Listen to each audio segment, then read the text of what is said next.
My name is Jack Reynolds, and I was 39 when I made the worst decision of my life. It happened in the Devil's Tramping Ground, a patch of barren earth in North Carolina where the devil himself is said to walk in circles, plotting his next move. I thought it was all nonsense, an urban legend cooked up to scare tourists. As a travel blogger with a knack for debunking myths, I set out to spend a night in the circle, determined to expose it as a harmless curiosity. I didn't believe in ghosts or demons. I believed in facts. But the Devil's Tramping Ground made me question everything. I arrived late one afternoon, the sun hovering low over the trees. The circle was easy to find, a perfect patch of lifeless dirt surrounded by dense forest. Nothing grew there, not a blade of grass or a weed. It looked unnatural, but I chalked it up to soil composition. There had to be a logical explanation. I parked my RV just outside the circle, grabbed my camera, and got to work documenting the area. The ground felt warmer than I expected, almost like it was radiating heat, but I convinced myself it was just residual warmth from the sun. A few locals at the gas station had warned me not to camp there. One old man in particular leaned in close as I paid for my snacks. "You don't want to stay there," he said, his voice low. "People go mad, things happen." I just smiled and thanked him. People love their ghost stories. By the time I set up camp inside the circle, the sun had dipped below the horizon, and the air had grown cool. I lit a small fire and set up my gear, my tent, a folding chair, and a table for my laptop. My first log entry for the night was filled with bravado. "Day 1, I said into the camera, grinning. "The Devil's Tramping Ground is spooky, sure, but so far no devils, no demons. Just me, a campfire, and an empty patch of dirt. Stay tuned for more updates." The first sign of trouble came as I tried to light my campfire. The flame kept sputtering out, even though the wood was dry and the breeze was mild. After half a dozen attempts, I finally got it going. But the fire burned weak and low, barely enough to keep me warm. I spent the evening taking photos and jotting down notes. The air inside the circle felt heavy, oppressive, and my camera kept glitching, the screen flickering with static whenever I aimed it toward the trees. My phone had no signal, which wasn't surprising given the location, but it added to the growing sense of isolation. As I crawled into my tent to sleep, I noticed something strange. My footprints from earlier, which should have been the only ones in the dirt, were overlapping with another set. These prints were larger, deeper, and, disturbingly, shaped like hoof marks. I stared at them for a long time, my pulse quickening. "It's just an animal," I muttered to myself. Though I couldn't name an animal that would leave prints like that. I zipped up my tent and tried to sleep. I woke to the sound of footsteps. They circled my tent, slow and deliberate, crunching in the dirt. I held my breath, straining to listen. "Who's there?" I called out, my voice trembling. The footsteps stopped. Heart pounding, I grabbed my flashlight and unzipped the tent. The beam of light cut through the darkness, revealing nothing. The circle was empty, the trees silent. I told myself it was just the wind or a deer passing through. But when I turned around, I saw the hoof prints again, fresh and leading straight to my tent. I didn't sleep the rest of the night. The next morning, I woke groggy and disoriented, as though I'd barely rested at all. My belongings were scattered around the circle, arranged in a precise, circular pattern. My camera was perched atop a stack of books I hadn't even unpacked, its lens pointed directly at me. I reviewed the footage from the previous night, hoping for answers. Most of it was corrupted, static, and black screens. But in one brief clip I saw something that made my blood run cold. A figure, tall and shadowy, paced the edge of the circle. It was too far away to make out details, but its movements were deliberate. almost methodical. That evening, the atmosphere shifted. The air grew warmer, almost stifling, and my watch began to act erratically, ticking too fast, then too slow. My fire refused to stay lit, flickering weakly no matter how much kindling I added. Then, as darkness fell, the whispers began. At first, I thought it was the wind rustling the trees, but the sound grew louder, more distinct, voices murmuring in a language I didn't understand. They circled the campsite, coming from all directions at once. I sat frozen by the fire, gripping my flashlight like a lifeline. "Jack," a voice whispered close to my ear. I whipped around, shining the beam of light into the darkness. There was no one there. The figure returned that night. It stepped into the circle this time, its form more distinct than before. It was tall, humanoid, but its limbs were elongated, its head crowned with horns. Its eyes glowed faintly red, and it carried an air of menace that made my skin crawl. "Why are you here?" it asked, its voice low and guttural. I couldn't answer. My mouth was dry, my heart pounding so loud I could barely hear. The figure circled me slowly, its movements deliberate. "You think this place is a joke," it said, its tone mocking. "You think you can walk into my domain and leave unchanged?" I stumbled back, my knees weak. "I don't know what you are," I managed to say, "but I'm leaving. Right now." The figure laughed, a sound that echoed unnaturally in the still night. "You can't leave," it said, "not until I allow it." Desperate, I bolted for the RV. The engine sputtered but refused to start. I slammed my fists against the steering wheel, panic rising in my chest. The figure appeared outside the windshield, its face inches from the glass. "You've already made your choice," it said. "This circle is mine. And now, so are you." I scrambled to the back of the RV, searching for anything I could use to defend myself. My hand brushed against a small wooden cross, a keepsake from my late mother. Clutching it tightly, I stepped out of the RV. The figure stood in the center of the circle, its form shifting and writhing. I held up the cross.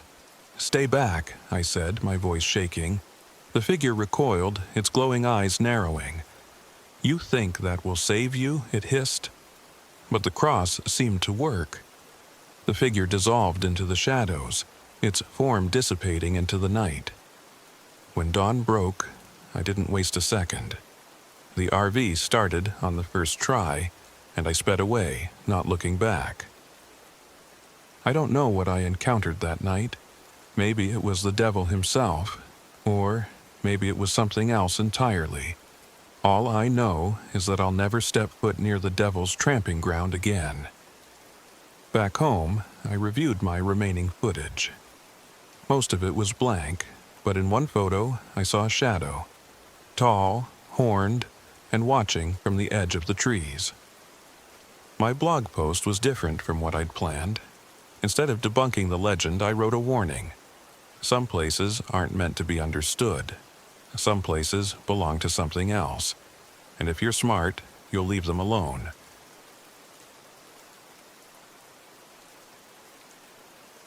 My name is Clara Adams, and I was 34 when I decided to take my RV into the Croatan National Forest in North Carolina alone.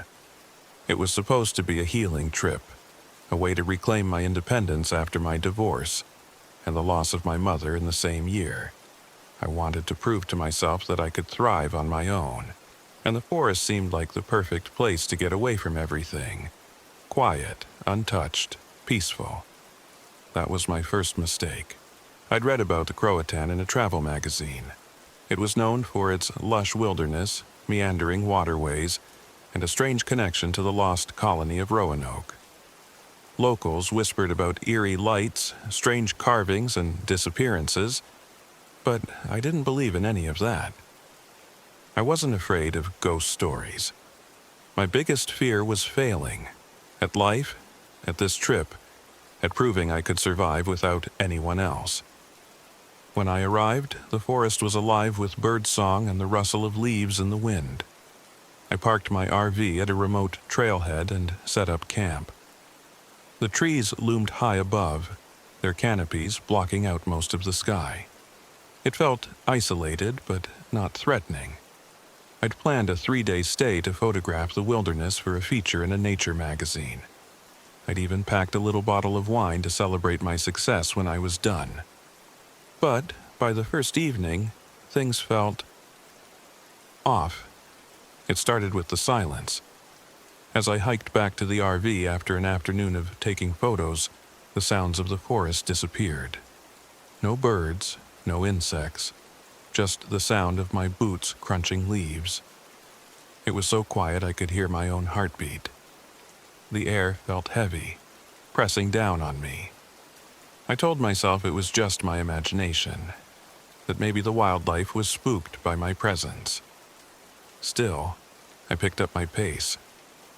When I reached the RV, the silence followed me. I double-checked the locks on the doors, lit a small campfire, and forced myself to relax. The silence didn't last forever. As the fire crackled, the normal sounds of the forest returned. Slowly, tentatively. I slept uneasily that night, waking several times to the faint rustling of leaves outside.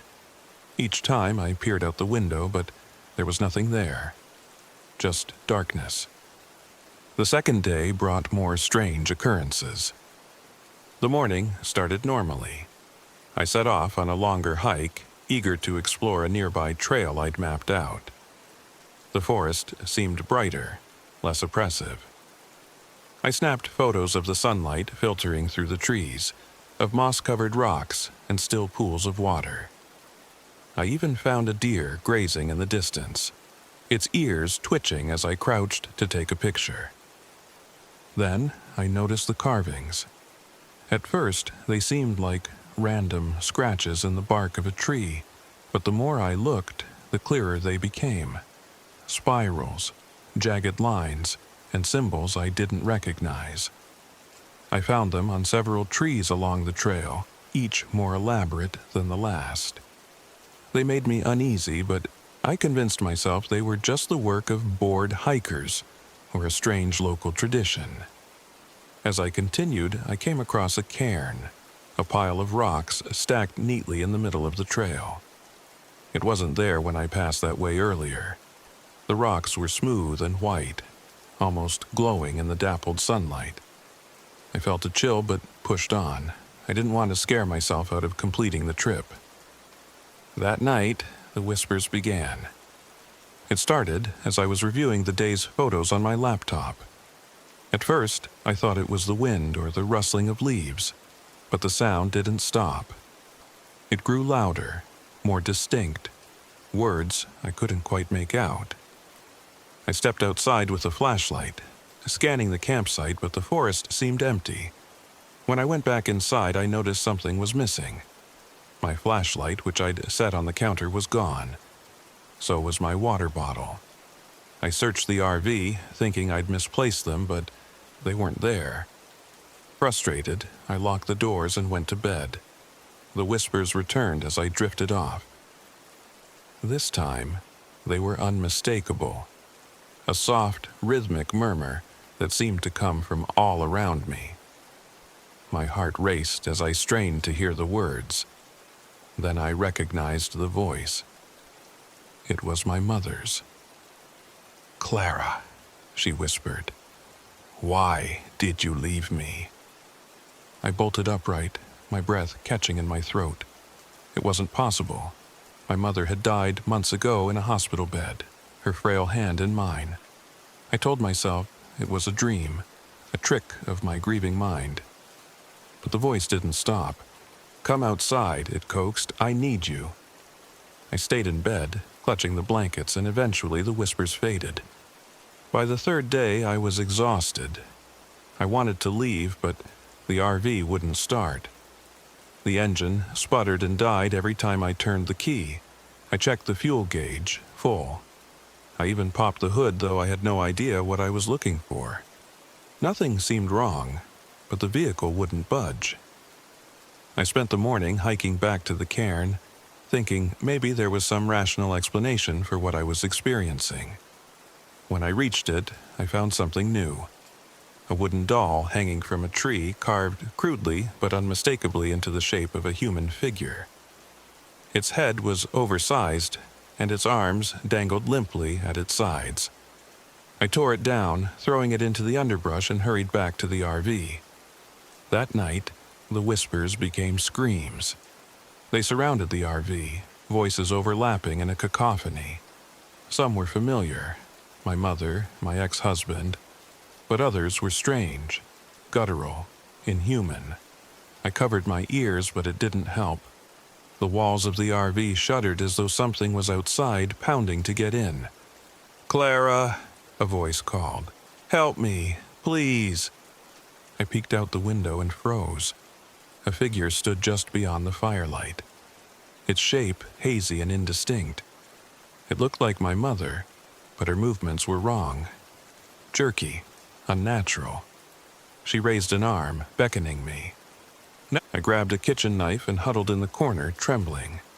The pounding grew louder, the voices more insistent. Then, as suddenly as it started, it stopped. The silence returned, heavier than before. I didn't sleep that night. In the morning, I made one last desperate attempt to escape. The RV still wouldn't start, so I packed a backpack with water and supplies, intending to hike back to the main road. As I passed the cairn again, I noticed something strange. The wooden doll I'd thrown away was back, hanging from the same tree. I stared at it, my heart pounding. Then I remembered the carvings, the cairn, the symbols I'd seen along the trail. What if they weren't decorations? What if they were something else? Something meant to keep whatever was in this forest contained. I kicked the cairn over, scattering the stones. The air seemed to shift, the weight lifting slightly. I didn't stop to question it. I ran. When I reached the main road hours later, I flagged down a passing car. The driver, an older man with a kind face, looked at me with concern. "You've been in Croatan, haven't you?" he asked. I nodded, too shaken to speak. He didn't ask any more questions, just drove me to the nearest town. When I returned with a tow truck to retrieve the RV, it started without issue. It's been months since that trip, but I can't forget the whispers. Sometimes, late at night, I still hear my mother's voice calling to me from the shadows. I've tried to convince myself it was all in my head, a hallucination brought on by grief and exhaustion. But deep down, I know the truth. The forest wasn't peaceful, it wasn't untouched, and whatever lives there, it knows my name.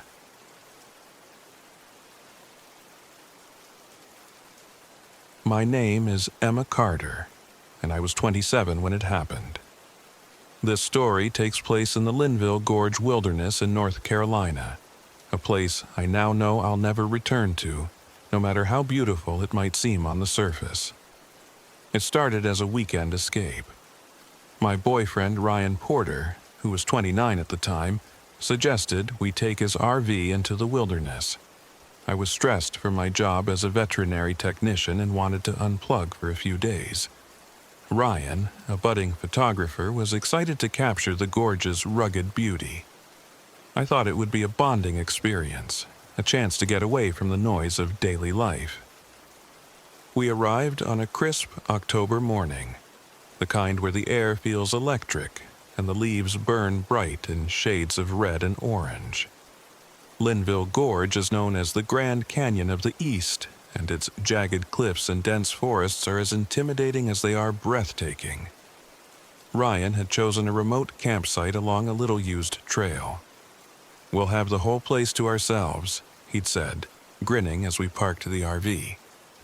I remember feeling a shiver of unease even then, but I chalked it up to my inexperience with camping. The RV's generator sputtered when we first tried to start it, but Ryan reassured me it was just being finicky. By the time we'd set up camp, the sun was sinking, painting the sky in shades of pink and gold. Ryan grabbed his camera and headed out to photograph the sunset. I stayed behind to organize our supplies, trying to shake the strange sense that we were being watched. That night, the unease grew. I woke to a sound just outside the RV, a low, guttural growl, distant but unmistakable. My heart raced. "Ryan," I whispered, shaking him awake. "Did you hear that?" He groaned, pulling the blanket over his head. "Probably a bear," he muttered. "Go back to sleep." I tried, but every creak of the RV and rustle of the wind outside kept me on edge. I couldn't shake the feeling that something, or someone, was out there. The next morning, we set off on a hike. Ryan was in high spirits, his camera slung around his neck, snapping pictures of the forest. I tried to match his enthusiasm, but the trail felt wrong. The trees seemed too quiet, the air too still, and then we heard it. "Over here!" The voice was faint, carried on the wind. It sounded like Ryan, but distorted somehow, stretched thin and hollow. Ryan stopped, tilting his head. "Did you hear that?" I nodded, gripping his arm. "Let's go back to the RV." "Relax, Em.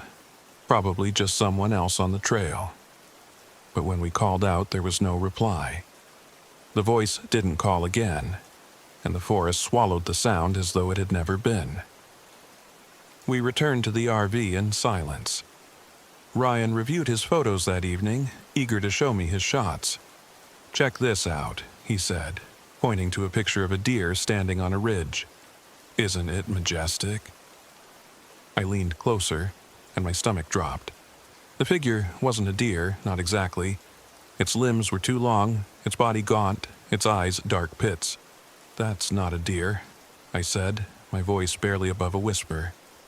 Ryan frowned, squinting at the screen. "Maybe it's just a trick of the light." I didn't argue, but the unease settled deeper into my chest. That night was worse. I woke to the sound of the RV door creaking open. My heart leapt into my throat as I sat up, clutching the blanket. Ryan was still asleep beside me.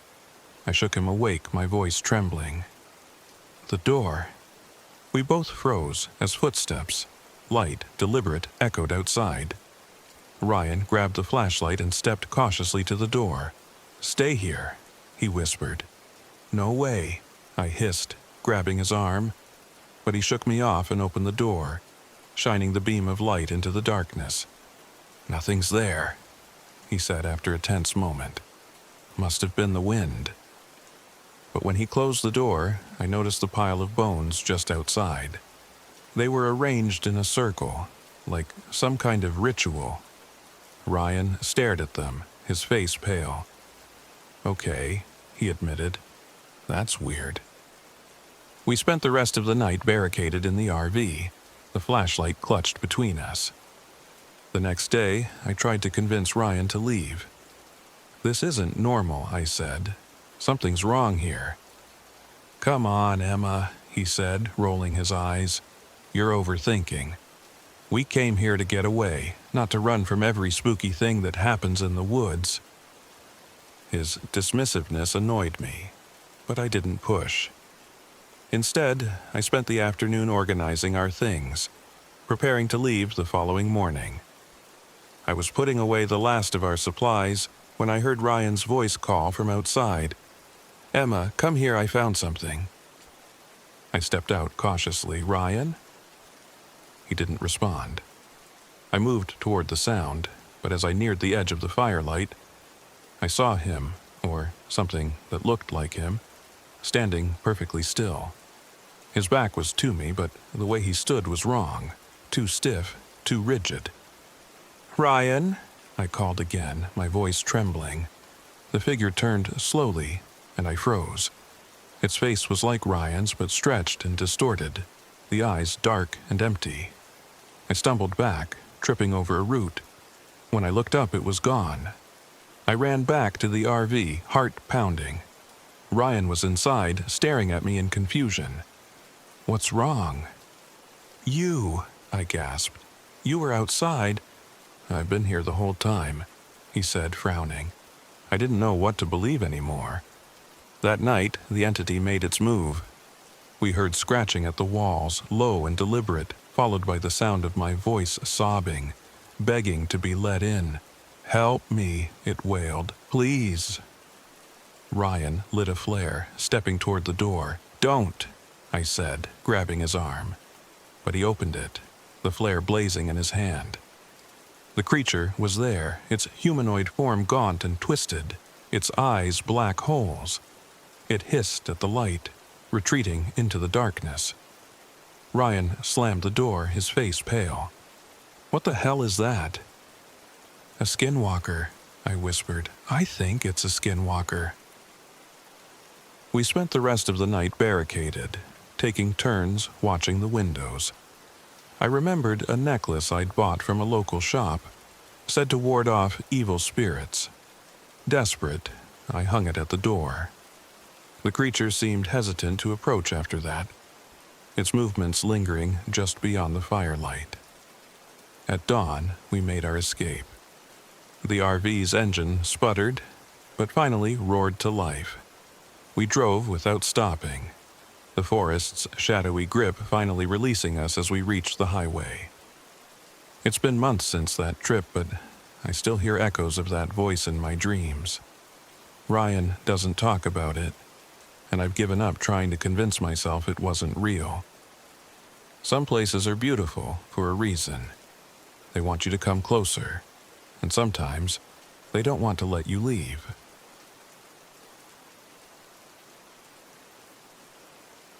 My name is Morgan Hayes. I'm 28 years old, and last spring I decided to put myself to the ultimate test.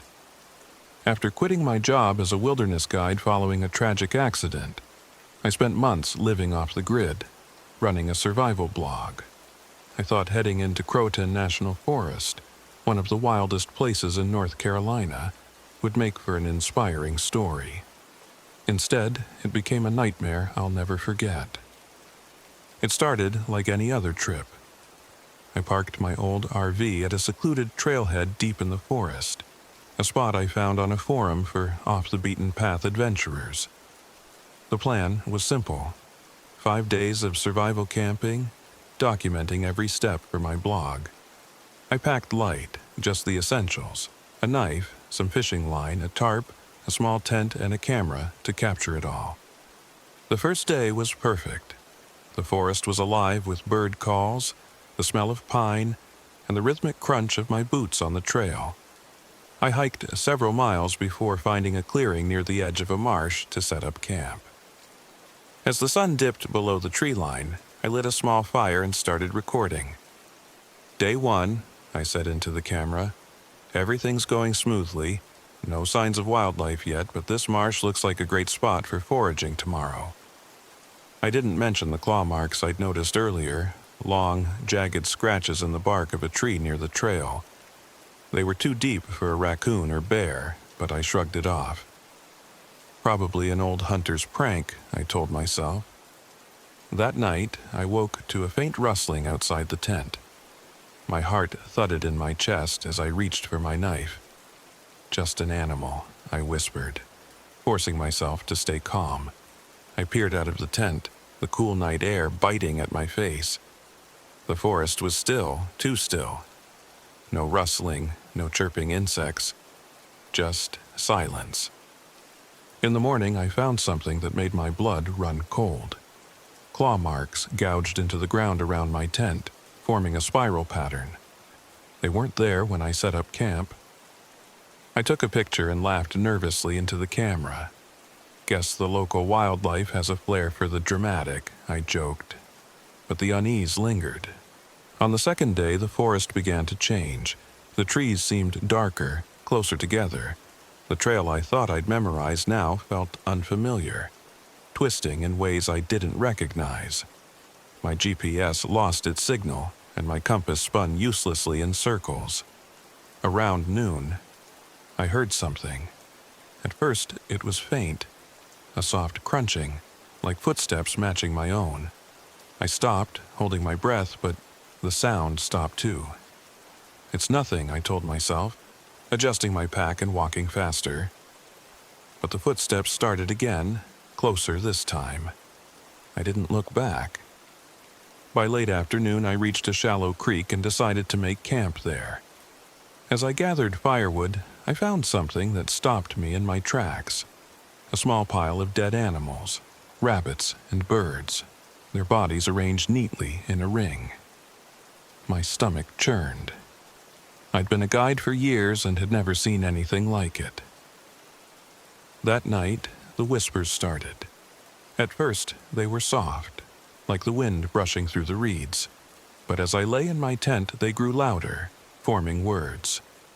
"Morgan," they called, faint and haunting. My blood turned to ice.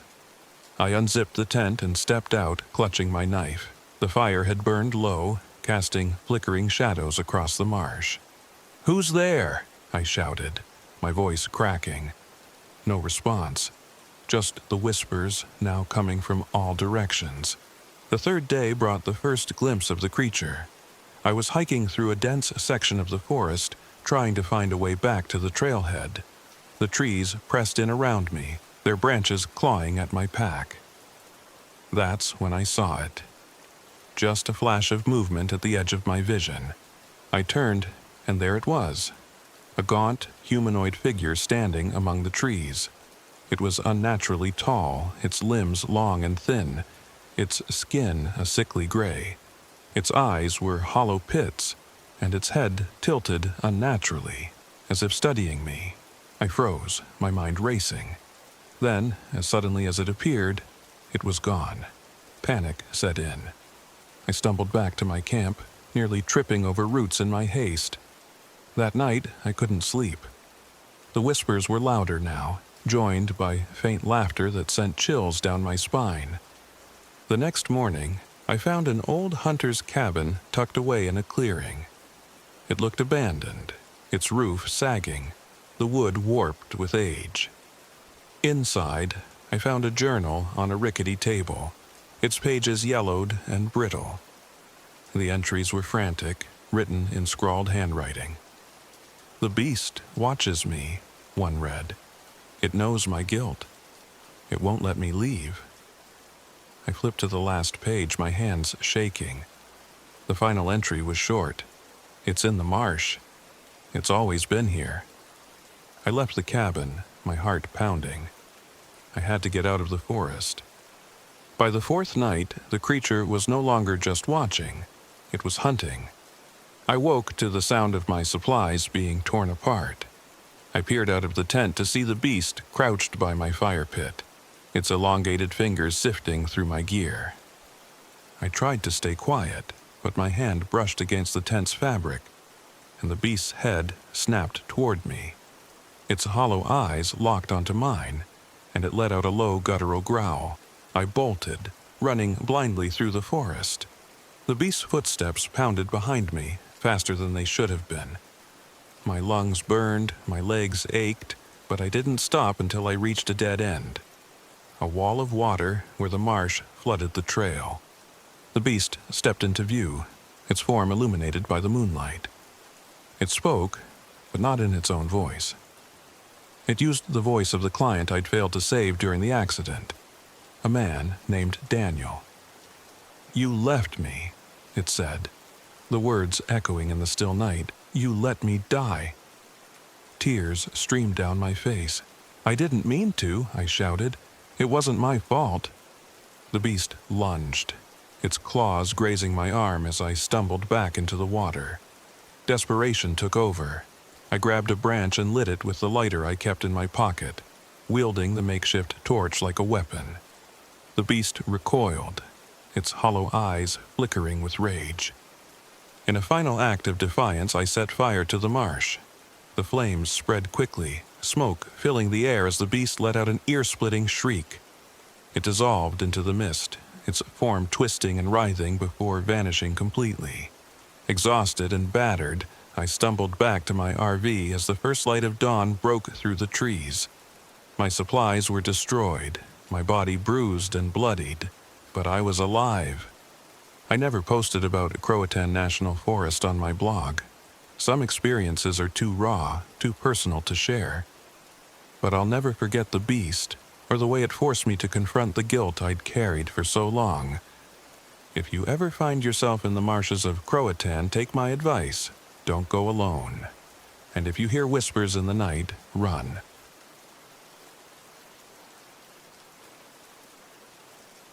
My name is James Hartman. I'm 34 years old, and last fall, I decided to do something drastic to pull myself out of the rut my life had become. I quit my corporate job, sold my house, and bought an old RV to explore the country. I thought being alone on the road would help me clear my head. What happened to me in Linville Gorge, North Carolina, made me question everything I thought I knew about the world. It started like any other stop on my trip, a decision based on little more than a few blog posts and a love of solitude. Linville Gorge was billed as one of the most rugged and remote wilderness areas in the country, with dramatic cliffs, endless trails, and a promise of peace and quiet. That was exactly what I wanted. What I didn't know was that the gorge held secrets I couldn't have prepared for. I parked my RV at the trailhead just before noon. The air was crisp, the leaves just beginning to turn gold and red.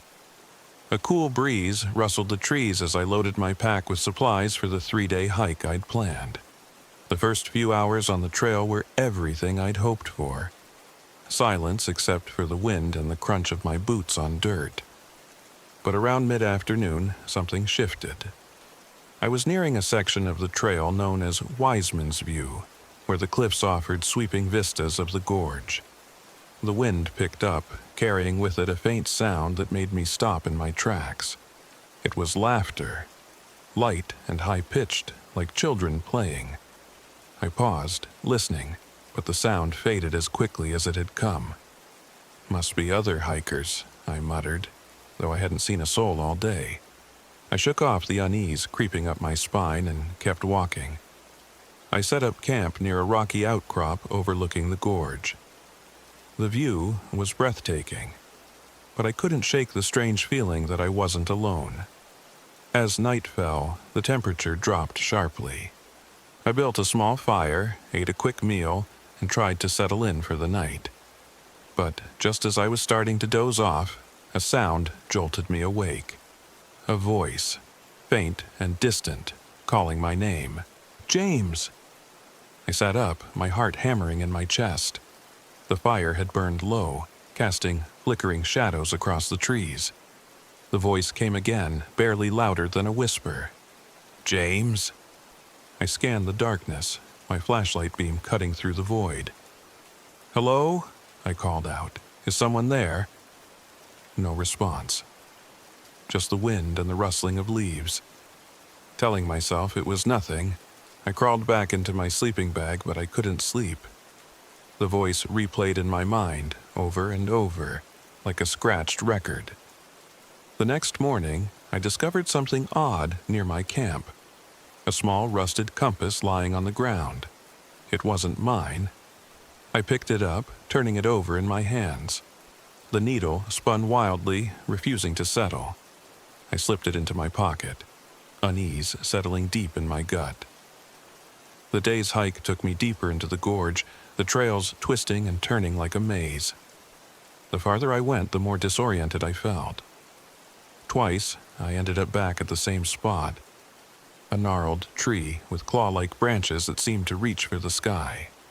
By late afternoon, I was completely lost, despite my map and GPS. Frustrated, I stopped to rest near a shallow stream. That's when I found the first relic, a child's backpack, tattered and covered in moss. Inside were a few crumpled sheets of paper, their ink smudged but still legible. "Help us," one read, the letters shaky and uneven. My stomach churned as I flipped through more notes, each one more desperate than the last. By the time I made camp that night, the air felt heavier, almost suffocating. I couldn't explain it, but I felt like I was being watched. The shadows seemed darker. the silence deeper. That night, the dreams came. I saw children running through the mist, their faces pale and their eyes wide with terror. A woman chased after them, screaming their names, but her voice was drowned out by the sound of wind and thunder. When I woke, sweat dripped down my back, and the whispers were back. Closer this time, urgent and pleading. I sat by the fire, clutching the compass, when I noticed something in the flickering light. A trail of tiny footprints led away from my campsite, disappearing into the woods. I knew I shouldn't follow them, but something compelled me to. Grabbing my flashlight, I stepped into the trees. The footprints led me to an abandoned campsite. A rusty lunchbox sat atop a pile of rocks, its lid ajar. Nearby, a tree was hollowed out, its bark carved with strange symbols. Inside the hollow, I found a faded newspaper clipping. "School group vanishes in Linville Gorge," it read. 9 children and their teacher missing, presumed dead. The date was from the 1960s. As I stared at the clipping, a cold wind swept through the trees, extinguishing my flashlight. Panic set in as I fumbled to relight it, but when the beam flickered back on, I saw them. Figures standing just beyond the tree line. Children, their heads tilted at unnatural angles, their eyes fixed on me. I stumbled back, my breath coming in ragged gasps. "What do you want?" I shouted, but they didn't answer. They just stood there, their mouths moving silently. Then, as quickly as they'd appeared, they vanished. The next day, I tried to leave the gorge, but the trails seemed to twist and shift, leading me in circles. My GPS was useless, its signal lost. I tried retracing my steps, but every path brought me back to the same gnarled tree, and as the sun dipped below the horizon, I found myself drawn to a cave near the cliffs. Inside, the air was damp and heavy, the walls etched with the same symbols I'd seen earlier. In the center of the cave lay a pile of bones, small, fragile, unmistakably human. The whispers grew louder, filling the cave with an almost deafening cacophony. The children appeared again, surrounding me in a ring. This time they spoke. "Help us," they cried, their voices overlapping. "She won't let us go." "Who?" I asked, my voice trembling. Their gazes shifted to the darkness at the back of the cave. A figure emerged, a woman, her face twisted with rage and sorrow. The teacher. "You left us," she hissed, her voice echoing unnaturally. "You abandoned us." I realized then that she wasn't speaking to me, but to herself. Trapped in an endless loop of guilt and despair, she lunged at me, her hands claw-like, and I barely dodged her attack. Desperate, I clutched the compass and began speaking, reciting a prayer I hadn't said since childhood. The children's voices joined mine, their cries rising in a crescendo. The teacher screamed, her form flickering like a dying flame, and the cave shook violently. When the dust settled, the children were gone. The teacher's spirit had vanished. The compass lay still in my hand, its needle pointing true north. I found my way out of the gorge at dawn, stumbling back to the RV, exhausted and shaken. Days later, I reported the bones to the authorities, who confirmed they belonged to the missing children. To this day, I can't explain what happened in Linville Gorge, but I'll never forget the echoes of their voices or the weight of their tragedy. Sometimes, late at night, I still hear their whispers, faint but unmistakable. Thank you.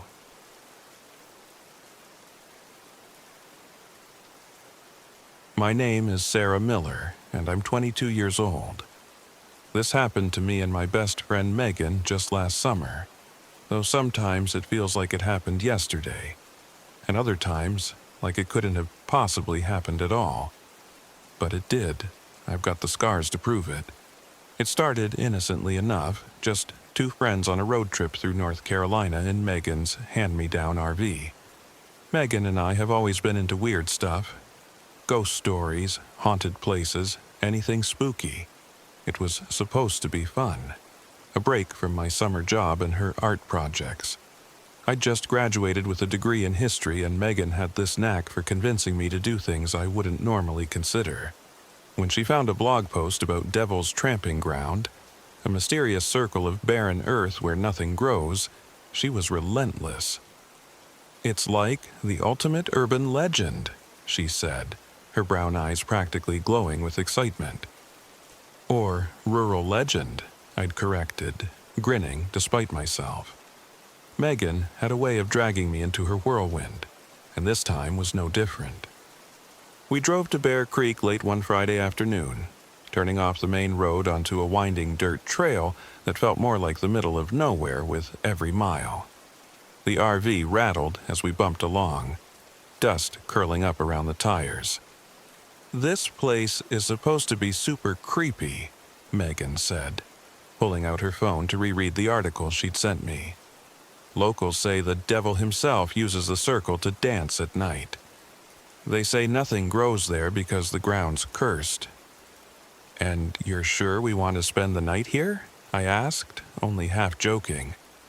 She rolled her eyes. "Oh, come on, Sarah, where's your sense of adventure?" The circle appeared abruptly, just off the road. It was unnervingly perfect. About 40 feet wide, dead in the center of a small clearing. The grass stopped abruptly at its edges, and the soil inside was cracked and barren. Megan parked the RV just outside the clearing and immediately started setting up her camera on a tripod. "I'm documenting this," she said, her voice brimming with excitement. "What if we actually catch something paranormal?" I stepped closer to the circle, feeling an odd heaviness in the air. The forest around us was eerily silent. No birds, no rustling leaves, just nothing. It was unsettling, but I pushed the feeling aside. As we set up camp, an old man emerged from the woods, startling us both. He wore a worn flannel shirt and carried a walking stick, his face weathered and grim. "You girls planning to stay the night?" he asked, his voice gravelly. Megan grinned, unbothered. "Yep, gonna see if the devil comes out to dance." The man didn't smile. "You don't want to be here after dark," he said, glancing toward the circle. "Strange things happen in that place. People disappear." "Is that so?" I asked, trying to sound casual. He nodded, fixing me with a piercing stare. "If you're smart, you'll leave before sunset." With that, he turned and walked back into the trees, leaving us with his words hanging heavy in the air. Megan shrugged it off, but I couldn't shake the unease his warning stirred. Night fell quickly in the woods and the air grew cold. We'd set up a small fire outside the circle and were sitting in its glow, sharing stories and laughing nervously. Megan's camera whirred softly as it recorded the stillness around us. It started small, a faint whisper carried on the wind. At first, I thought it was Megan, but her expression told me she'd heard it too. "Did you say something?" I asked. She shook her head, glancing toward the trees. "You? No." The whispers grew louder, distinct yet unintelligible, like dozens of voices murmuring just out of earshot.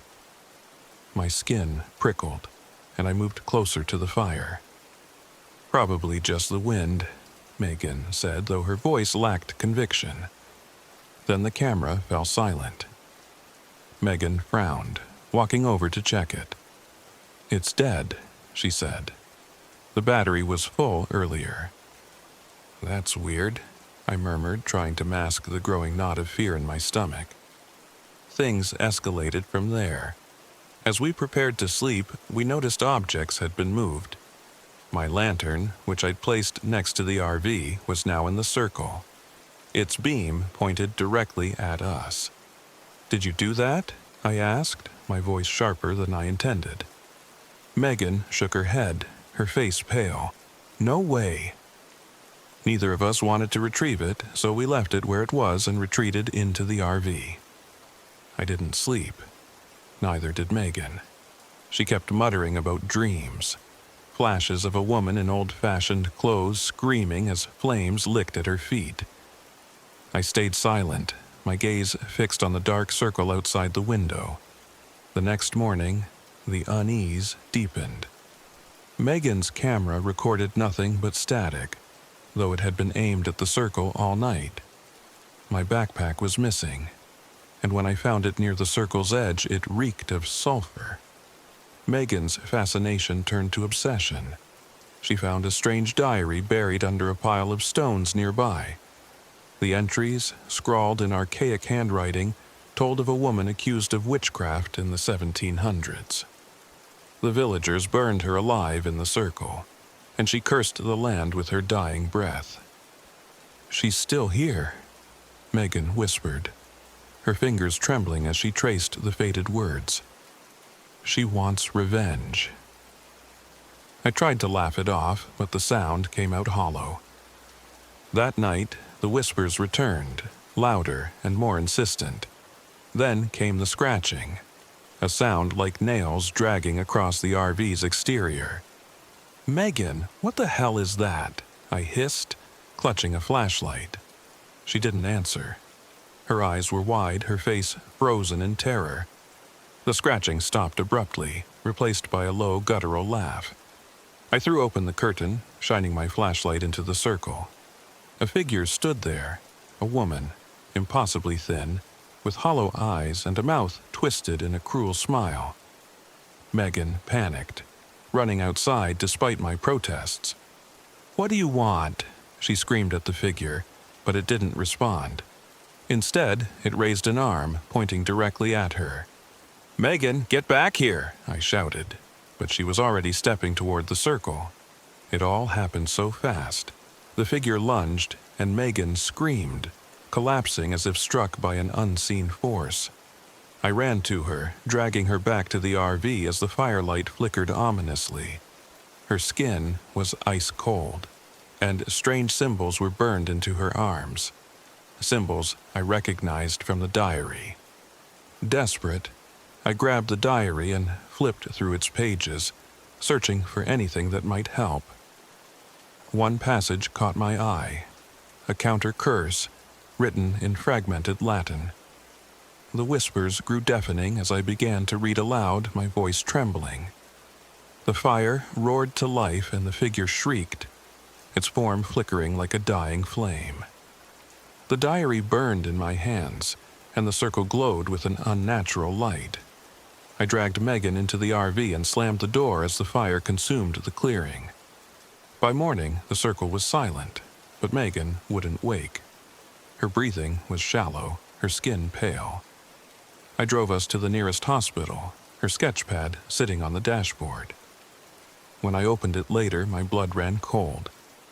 Among her usual doodles were detailed drawings of the woman from the circle, drawn weeks before our trip. To this day, I don't know what we encountered, but I'll never forget the hollow circle or the price we paid for our curiosity. Megan's never been the same, and neither have I. If you ever find yourself near Bear Creek, take my advice. Stay far away from Devil's Tramping Ground. Some stories aren't meant to be debunked.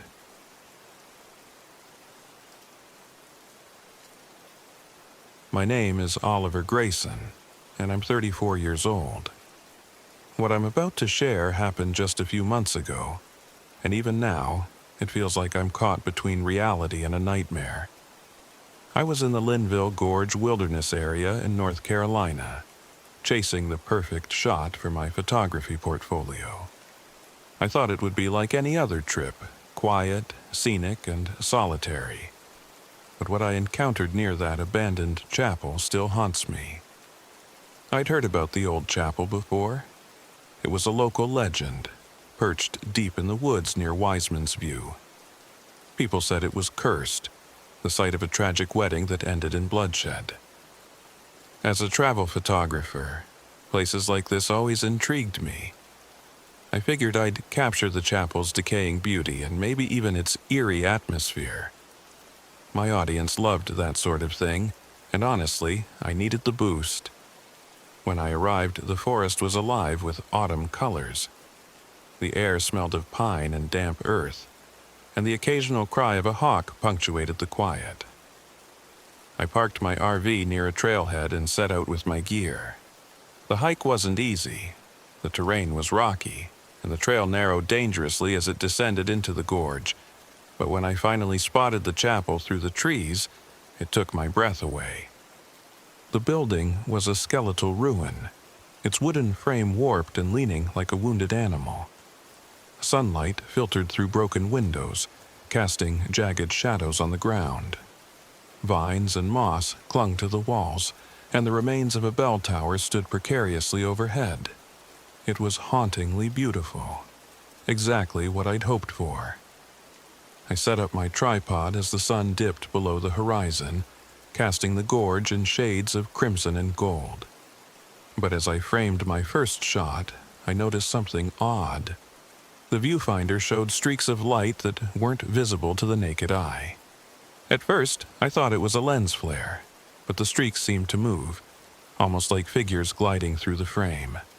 I stepped back, frowning, and adjusted the settings on my camera.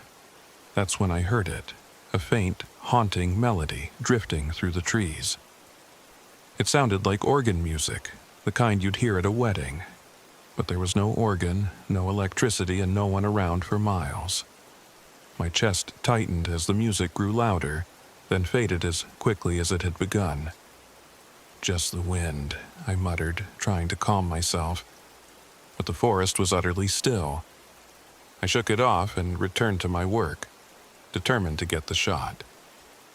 As I clicked the shutter, a cold breeze swept past me, carrying the faint scent of roses. It was unsettling, but I told myself it was all in my head. I finished my session as quickly as possible and headed back to the RV. That night, I couldn't sleep. The wind howled outside, rattling the windows, and shadows danced across the walls. Around midnight, I decided to review the photos on my laptop. Most were stunning, moody and atmospheric, exactly what I'd hoped for. But one image stopped me cold. It was a shot of the chapel's interior, taken just before sunset. In the dim light, a figure stood near the altar, a woman in a torn wedding dress. Her face was obscured by a veil, but her posture radiated sorrow. I stared at the screen, my pulse pounding.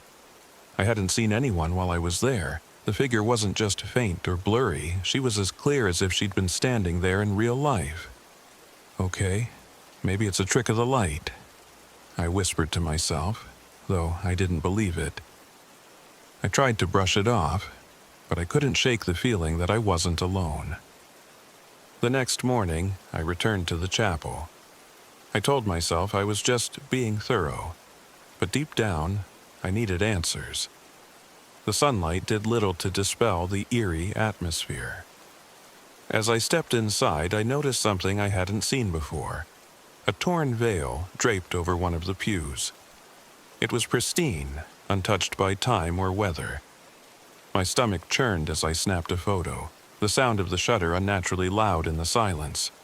That's when I heard a voice. "Help me," it whispered, soft and mournful. I spun around, heart racing, but the chapel was empty.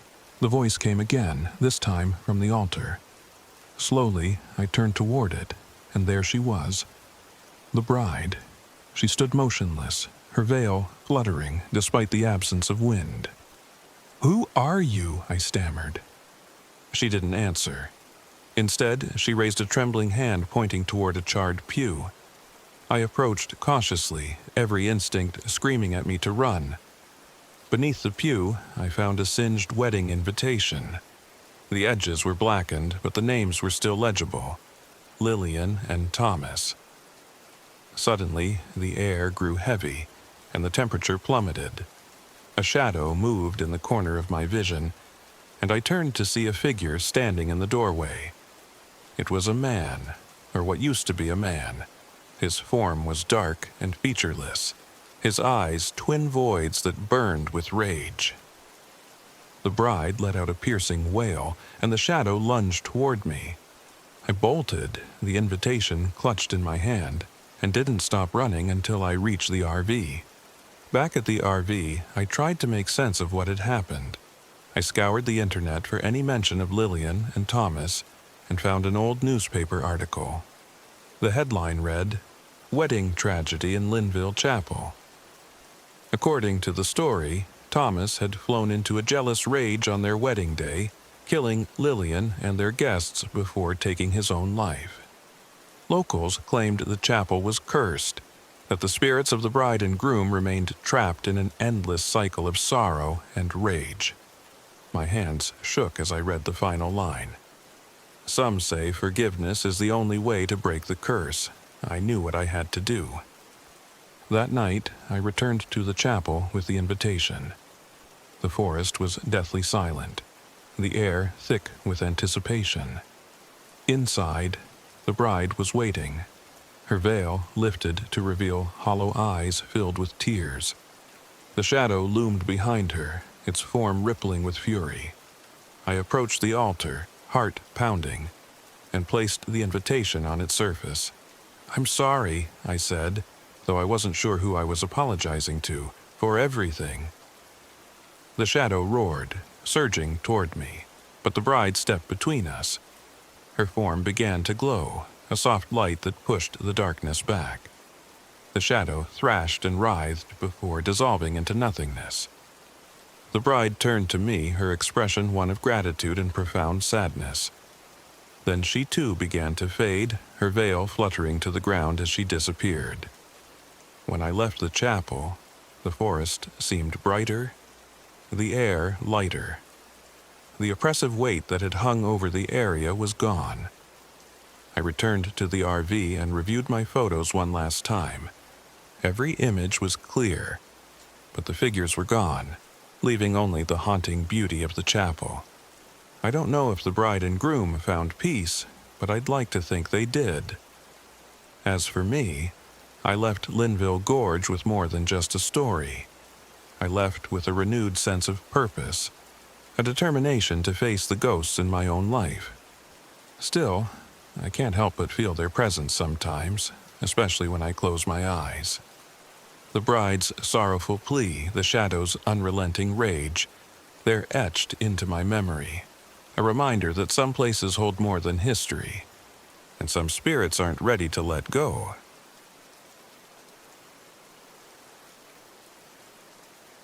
My name is Maya Trent, and I'm 27 years old. 6 weeks ago, I went to Uwharrie National Forest in North Carolina, seeking solitude to finish my novel. I thought it would be a peaceful escape from the noise of the world, a time to focus and breathe. But what I found in those woods will haunt me for the rest of my life. I've always been independent, maybe to a fault. Crowds make me anxious, and I've never been one for small talk. Writing was my refuge, a way to process the world without having to be part of it. When I hit a block in my latest novel, a horror story about an isolated writer slowly losing her grip on reality, I figured what I needed was immersion. What better way to inspire myself than to live it? That's how I ended up parked in my beat-up RV near Badine Lake, deep in Uwharrie National Forest. The spot was perfect, quiet, remote, with towering trees and the gentle sound of water in the distance. The air smelled of earth and pine, and for the first day, I felt like I'd made the right choice. The trouble started on the second night. I'd spent the day hiking a nearby trail, trying to shake off my restlessness. The words weren't flowing, and every sentence felt like a slog. I thought maybe some fresh air would help. It was late afternoon when I returned, exhausted but satisfied. I made a quick dinner, jotted down a few notes for the next chapter, and climbed into bed. Sometime in the middle of the night, I woke to the sound of scratching. It was faint, like nails on wood, and seemed to be coming from outside the RV. My first thought was raccoons. They're notorious for scavenging campsites. But when I peeked out the window, I saw nothing. The next morning, I found claw marks on the RV's door. They were long and deep, unlike anything a raccoon or bear could make. I took a picture with my phone, more out of curiosity than concern, and brushed it off as one of nature's quirks. That day, I met Jacob Wallace, a park ranger who was doing rounds in the area. He was in his 50s, with a sun-weathered face and a quiet, no-nonsense demeanor. "You camping alone out here?" he asked, eyeing my RV. "Yeah," I said, trying to sound casual. "I'm a writer. Needed some peace and quiet to finish my book." He nodded slowly, but his expression was tight. "You heard the stories about this place?" "Stories?" He hesitated, then shrugged. "Just old legends. People disappearing, strange sightings, that sort of thing." "Like Bigfoot?" I joked. His lips twitched, but the humor didn't reach his eyes. "Something like that, just be careful, don't wander too far, especially after dark." I laughed it off, but his words stuck with me. That night, as I sat by the fire, I couldn't shake the feeling of being watched. The forest seemed too quiet, the usual hum of insects and rustle of leaves conspicuously absent. Things escalated quickly after that. The following night, I woke to the sound of footsteps circling the RV. They were slow and deliberate, crunching on the gravel outside. My breath caught in my throat as I listened, frozen in place. The footsteps stopped, then started again, this time accompanied by a low, guttural growl. I stayed inside, clutching a flashlight, too terrified to look out the window. The noises continued for what felt like hours before fading into silence. When dawn finally broke, I ventured outside to find fresh footprints in the dirt. They were human-like but far too large, with elongated toes that ended in sharp points. Panic set in. I debated leaving, but convinced myself to stay, rationalizing that I was letting my imagination get the better of me. Still, I couldn't ignore the growing sense of dread. Every shadow seemed to move. Every rustle in the bushes felt like a threat. That evening, as I was writing, the power in the RV flickered and went out. I grabbed my flashlight and opened the cupboard to check the fuse box. When I turned back, I saw it. A figure standing just beyond the window. It was tall and impossibly thin. Its skin stretched tight over its skeletal frame. Its eyes glowed a sickly yellow, and its mouth hung open in a grotesque grin, revealing rows of jagged teeth. I froze, unable to look away as it stared at me through the glass. Then it was gone. I didn't sleep that night. Instead, I scoured the internet for anything that might explain what I'd seen. That's when I stumbled across the legend of the Wendigo, a creature of Native American folklore. It was said to embody insatiable hunger, preying on those who ventured too far into its domain. It could mimic voices, lure its victims into isolation, and feed on their fear. I wanted to believe it was just a story, a product of my overactive imagination. But the evidence was mounting, and deep down, I knew I wasn't alone in the woods. The next day, while hiking to clear my head, I found an old, weathered talisman hanging from a tree. It was made of bone and twine, with symbols carved into its surface. I felt an inexplicable pull to take it, as though it might offer some kind of protection. That night, the Wendigo came for me. It started with the mimicry. I was sitting by the fire, the talisman in my lap, when I heard Jacob's voice calling my name. "Maya? You out here?" The rational part of me knew it wasn't him. He wouldn't be wandering the woods at night, but the voice was so convincing, so human, that I almost responded. "Maya?" It called again, closer this time. I grabbed the talisman and my flashlight, retreating into the RV. The voice grew louder, more insistent, until it was directly outside the door. Then came the scratching, followed by the unmistakable sound of claws raking against the metal. I barricaded myself inside, clutching the talisman like a lifeline. The creature's growls turned into a low, guttural laugh, sending shivers down my spine. I knew it was toying with me, feeding on my fear. The final confrontation came during a storm. Thunder crashed, and rain pounded against the RV as the Wendigo broke through the door. It loomed over me, its hollow eyes glowing with malice. I could feel its hunger, a primal, all-consuming need that threatened to swallow me whole. Remembering the research I'd done, I lit my camping stove and grabbed an improvised torch. The talisman flared with light as I held it up, and the creature recoiled, hissing in pain. I recited fragments of a protective chant I'd found online, my voice trembling but determined. The Wendigo lunged at me, but the combination of fire and the talisman forced it back. With a final agonized howl, it retreated into the storm, its form dissolving into the shadows. When the storm passed, the forest was still. The oppressive atmosphere lifted, replaced by an eerie calm. I didn't stay to find out if the Wendigo would return. I packed up and left at first light, my heart heavy with the weight of what I'd experienced. I finished my novel in the safety of a friend's apartment, weaving the horror of that week into its pages. The book became a bestseller, but the success felt hollow. The Wendigo may be gone, but its eyes still haunt my dreams, a reminder that some places should never be disturbed.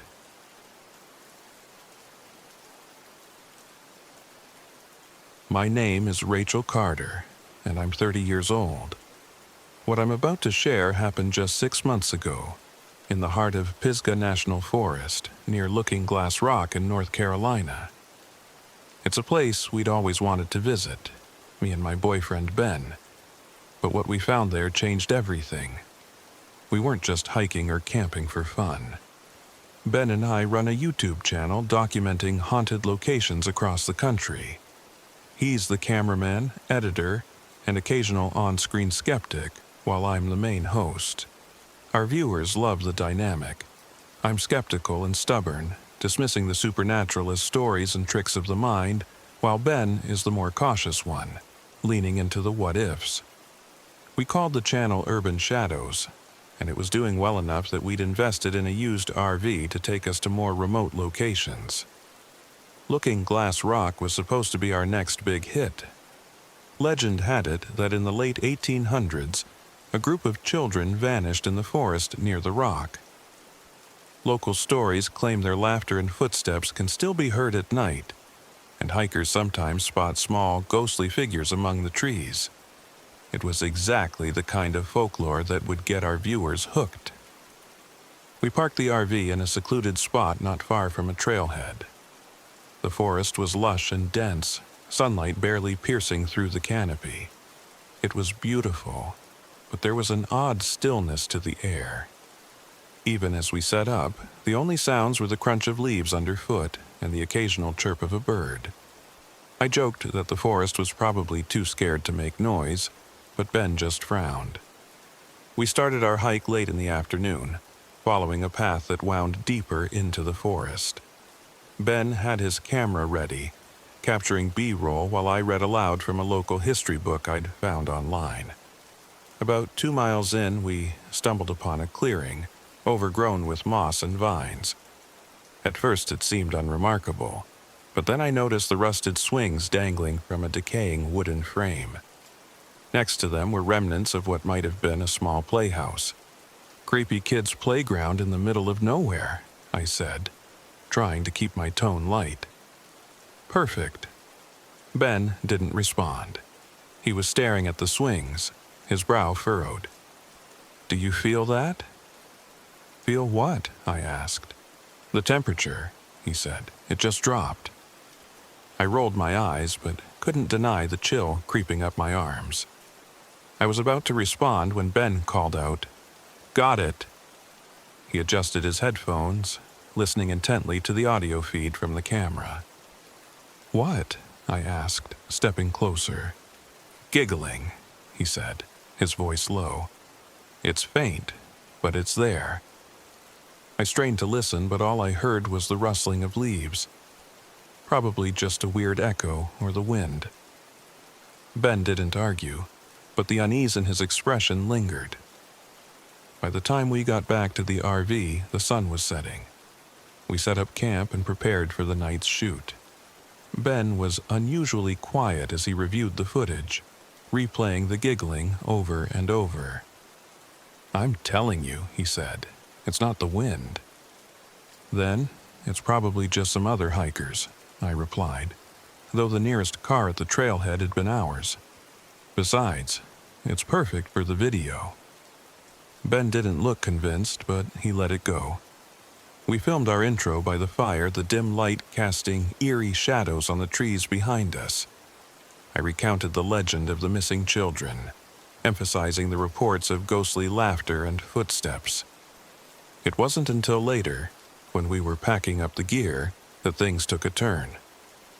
I heard it first, a soft crunching sound, like someone walking on dry leaves. I froze, straining to see into the darkness beyond the firelight. "Did you hear that?" I whispered. Ben nodded, grabbing the flashlight. He scanned the woods, but the beam of light revealed nothing but trees and underbrush. Then the footsteps started again, circling us. This time, they were louder, deliberate. Ben swung the flashlight wildly, his breathing quickening. "Who's there?" he called out. No answer. "It's probably just an animal," I said, trying to sound calm, though my chest was tightening with each passing second. "No animal walks like that," Ben muttered. We decided to head back inside the RV. As we approached, I noticed something strange. My camera bag, which I'd left zipped up on the picnic table, was now open. Ben's flashlight, which had been inside, was lying on the ground, switched on. "Okay, that's weird," I admitted. Ben didn't respond. He was staring at the RV windows. I followed his gaze and saw them. Small handprints smudged into the condensation. They were too small to belong to an adult. That night, sleep didn't come easily. I woke up sometime after midnight to find Ben's side of the bed empty. Panic set in as I scanned the small space of the RV. The door was ajar, swinging slightly in the breeze. I found him standing just outside, barefoot, staring into the woods. "Ben," I hissed, grabbing his arm. "What are you doing?" He blinked at me, dazed, as if waking from a dream. I don't know," he stammered. "I thought I heard something." I pulled him inside, locking the door behind us. He didn't remember leaving the bed. The rest of the night was quiet, but the oppressive feeling of being watched lingered. The next morning, we decided to explore the clearing again, hoping to find more clues about the legend. Instead, we found something far worse. An old, half-buried journal hidden beneath the rotting playhouse. The pages were brittle, the handwriting faded, but we could make out enough to piece together a chilling story. It belonged to a woman who had lost her children to illness in the 1800s. Desperate with grief, she turned to dark rituals to protect their spirits. But something went wrong. The ritual summoned a malevolent force that bound the children's souls to the land, keeping them from moving on. The woman's final entries were rambling pleas for forgiveness, claiming she was coming for her too. "She?" Ben repeated, his voice shaking. "Who's she?" As if in answer, the air grew heavy, the sunlight dimming as a cold wind swept through the clearing. We heard it then, laughter, footsteps, and a deep, guttural growl that froze us in place. The shadows between the trees began to shift, coalescing into a towering figure. Its eyes burned like embers, and its form seemed to ripple with darkness. "Run!" I screamed. We bolted back toward the RV, the ground seeming to shift beneath our feet. The trail twisted and turned in ways it hadn't before, as if the forest itself were trying to trap us. When we finally reached the RV, the entity was close behind, its shadow stretching impossibly long. The RV wouldn't start. Ben frantically turned to the key as I searched the journal for anything useful. One entry mentioned a ritual to banish the spirit. A mix of herbs and symbols carved into stones. We grabbed what we had: charcoal for the symbols, sage from my emergency kit, and salt from the kitchen.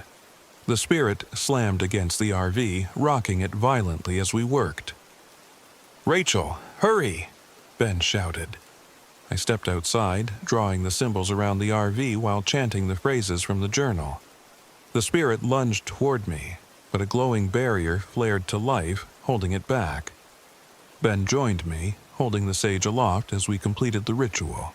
With a final, agonized howl, the spirit dissolved into the night. The forest fell silent. In the aftermath, the RV started without issue. We drove away in stunned silence, the weight of what we'd experienced pressing heavily on us.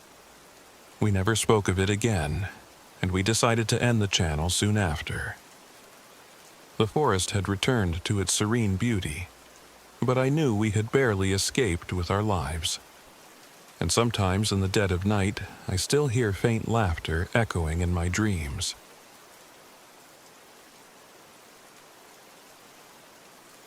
My name is Ethan Rhodes, and I'm 32 years old.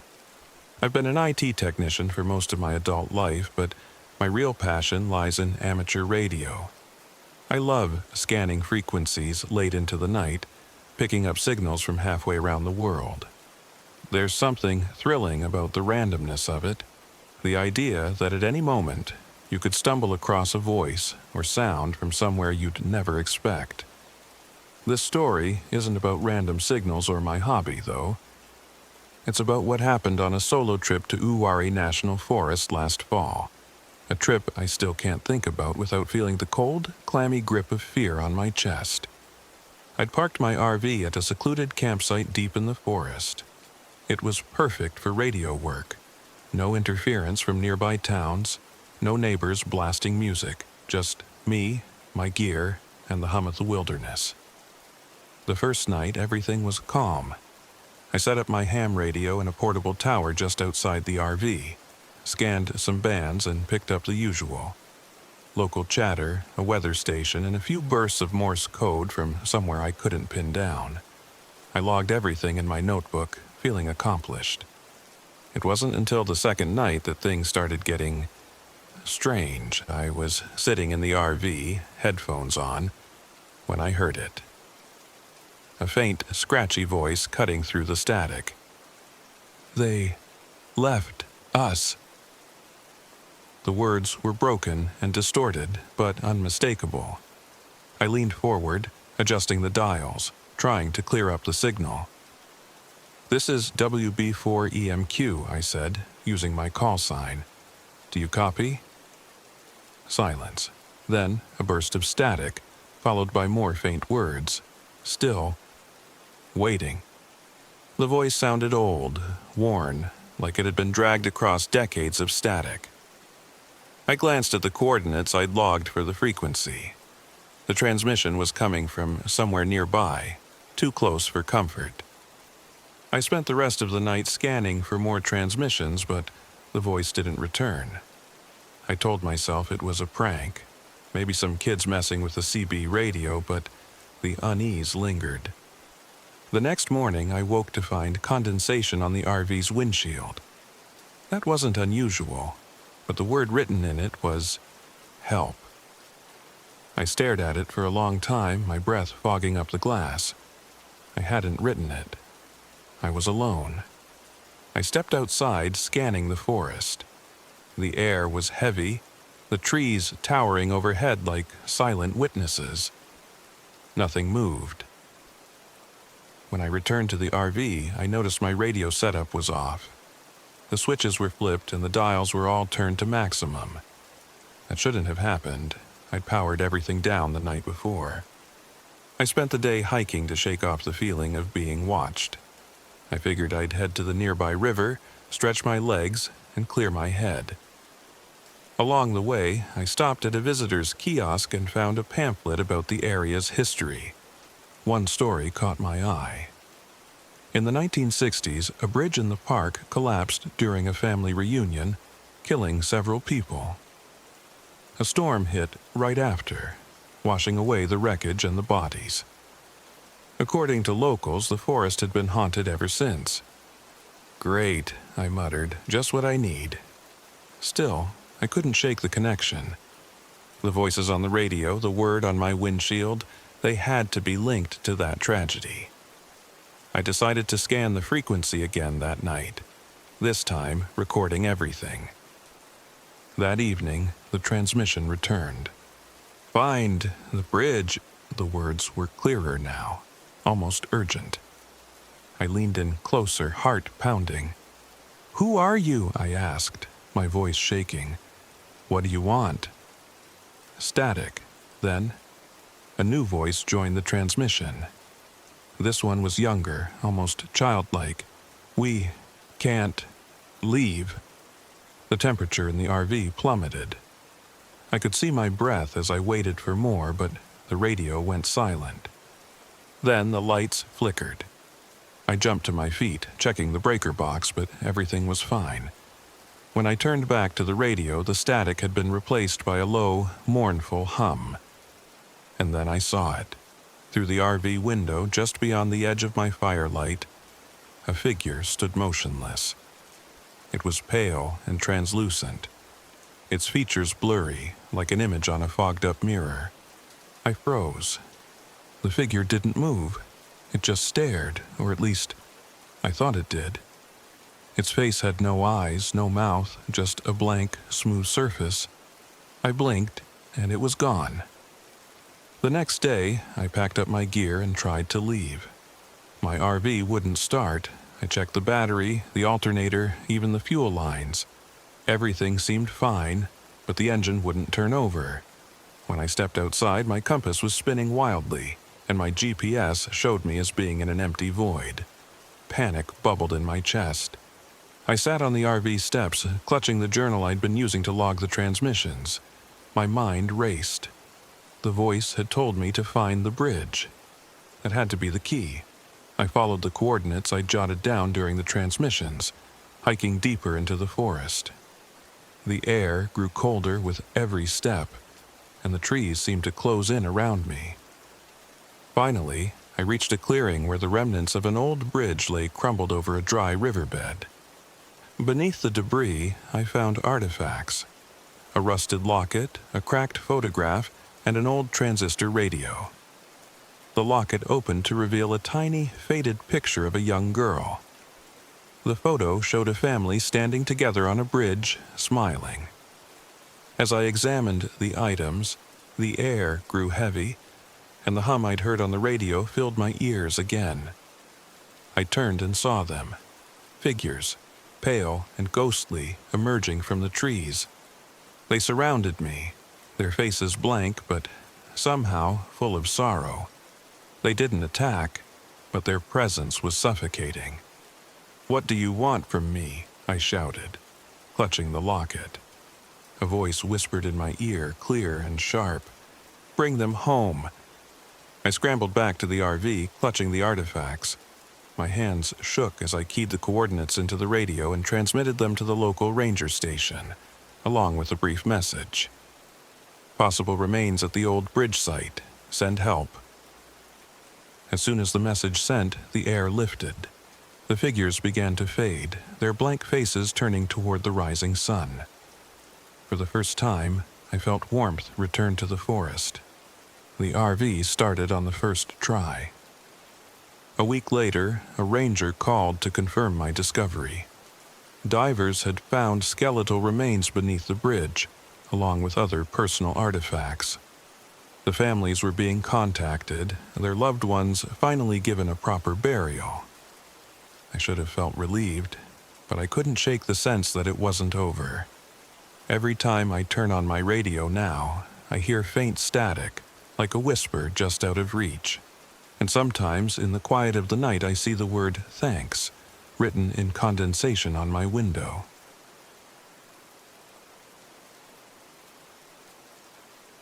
My name is Laura Bennett. and I'm 29 years old. I've been a freelance journalist for the better part of a decade, chasing stories no one else cares about, digging into local legends and forgotten histories. This one almost killed me. I was on assignment in North Carolina, researching old folklore for a piece about America's hidden supernatural history. Hanging Rock State Park seemed like a perfect lead. I should have walked away the second things started getting weird, but I didn't. This happened just last fall, and I still can't sleep without the lights on. I pulled my RV into the gravel parking lot at the park's entrance, the late afternoon sun casting long shadows across the lot. A ranger's truck sat nearby, its driver leaning against the hood. He was in his mid-50s, stocky, with a grizzled beard that gave him a no-nonsense look. I stepped out of the RV, adjusting my gear. "You're hiking alone?" he asked, his tone more accusatory than curious. I nodded. "Just doing some research. I heard there's an old hiker's cabin deeper in the woods." The ranger's expression darkened. "You don't want to mess with that place. Folks around here say it's cursed." "Perfect. I loved a good curse." "What kind of curse?" I asked, trying not to sound too eager. He stared at me for a long moment before shaking his head. "You'll find out if you're not careful." The trail leading to the cabin was rugged, overgrown in places where it seemed nature was trying to swallow it whole. The air was crisp, but there was an odd stillness to the forest, as if the usual sounds, birds, insects, the rustle of leaves, were muted.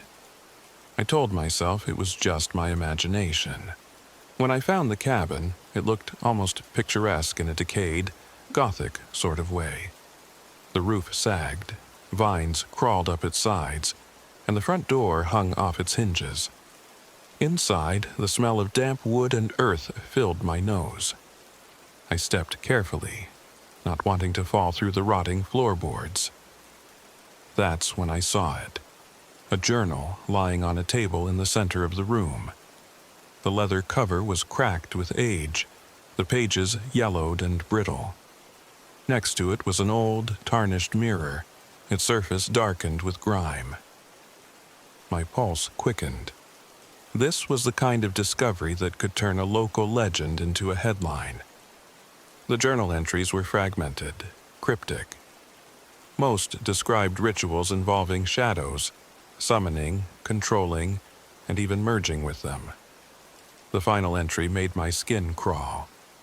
The shadow is mine now, or am I its? I packed the journal and the mirror into my bag, eager to examine them back in the RV. As I turned to leave, the cabin creaked, groaning as if it were alive. I told myself it was just the wind.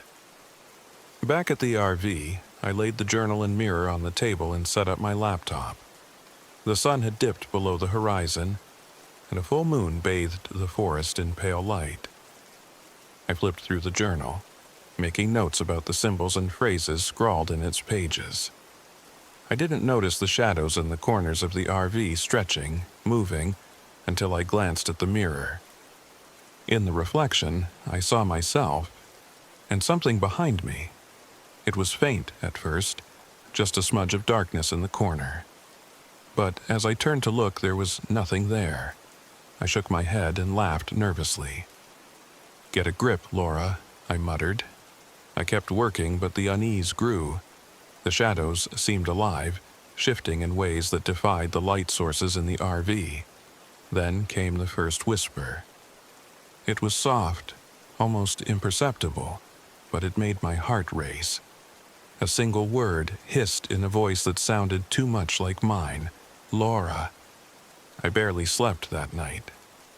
Every time I closed my eyes, I felt like something was watching me. When dawn broke, I resolved to return the journal and mirror to the cabin. Whatever I had stirred up, I didn't want any part of it, but the trail didn't seem the same. I walked for hours following the same landmarks I'd used the day before, only to find myself back at the RV. The forest felt denser, darker, as if it were conspiring to keep me trapped. The journal seemed to mock me. Its pages were blank now, save for one line scrawled in shaky handwriting. "There is no escape." I hadn't written it. At least, I didn't think I had. By nightfall, the whispers were louder, and the shadows more pronounced. The figure I'd seen in the mirror began to take form, a humanoid shape with elongated limbs and glowing eyes that burned like embers. It stayed just outside the firelight I'd lit in the RV, its presence oppressive. It didn't attack me, not yet. Instead, it spoke in a voice that was almost mine. "You found what wasn't meant to be found," it said, the words echoing as if spoken from a deep well. "What do you want?" I asked, my voice shaking. The figure tilted its head as if considering. "What do you want, Laura? Power, knowledge, or just to survive?" Its questions sent a chill down my spine. I didn't respond. Instead, I grabbed the mirror and threw it at the shadow, hoping to break it. The figure caught it mid-air, its elongated fingers curling around the glass. "You can't destroy what you don't understand," it said. I spent the night poring over the journal, searching for answers. One entry caught my eye. A ritual to banish the shadow. It required a sacrifice, something precious, something that defined the caster. For me, that could only mean my career, the one thing I had poured my entire life into. By dawn, I had made my decision. I packed my notebook, laptop, and camera, the tools of my trade, into a bag and set out for the cabin. The trail seemed clearer now, almost as if the forest was guiding me. When I reached the cabin, the altar in front of it seemed to hum with energy. I placed my bag on the altar and opened the journal to the page describing the ritual. As I began reciting the words, the shadow appeared, circling me like a predator. It hissed and growled, its form shifting and expanding, but it didn't attack. When I finished the incantation, I lit the bag on fire, watching as the flames consumed everything I'd built my life around. The shadow let out an ear-splitting screech and dissolved into the air, leaving the forest eerily silent. I collapsed to my knees, exhausted but alive. I left Hanging Rock that day, vowing never to return. My career, my ambition, everything that had driven me was gone. But so was the shadow. Even now, I feel its presence sometimes, just at the edge of my vision. I tell myself it's my imagination. But deep down, I know some things can't be truly banished. They just wait.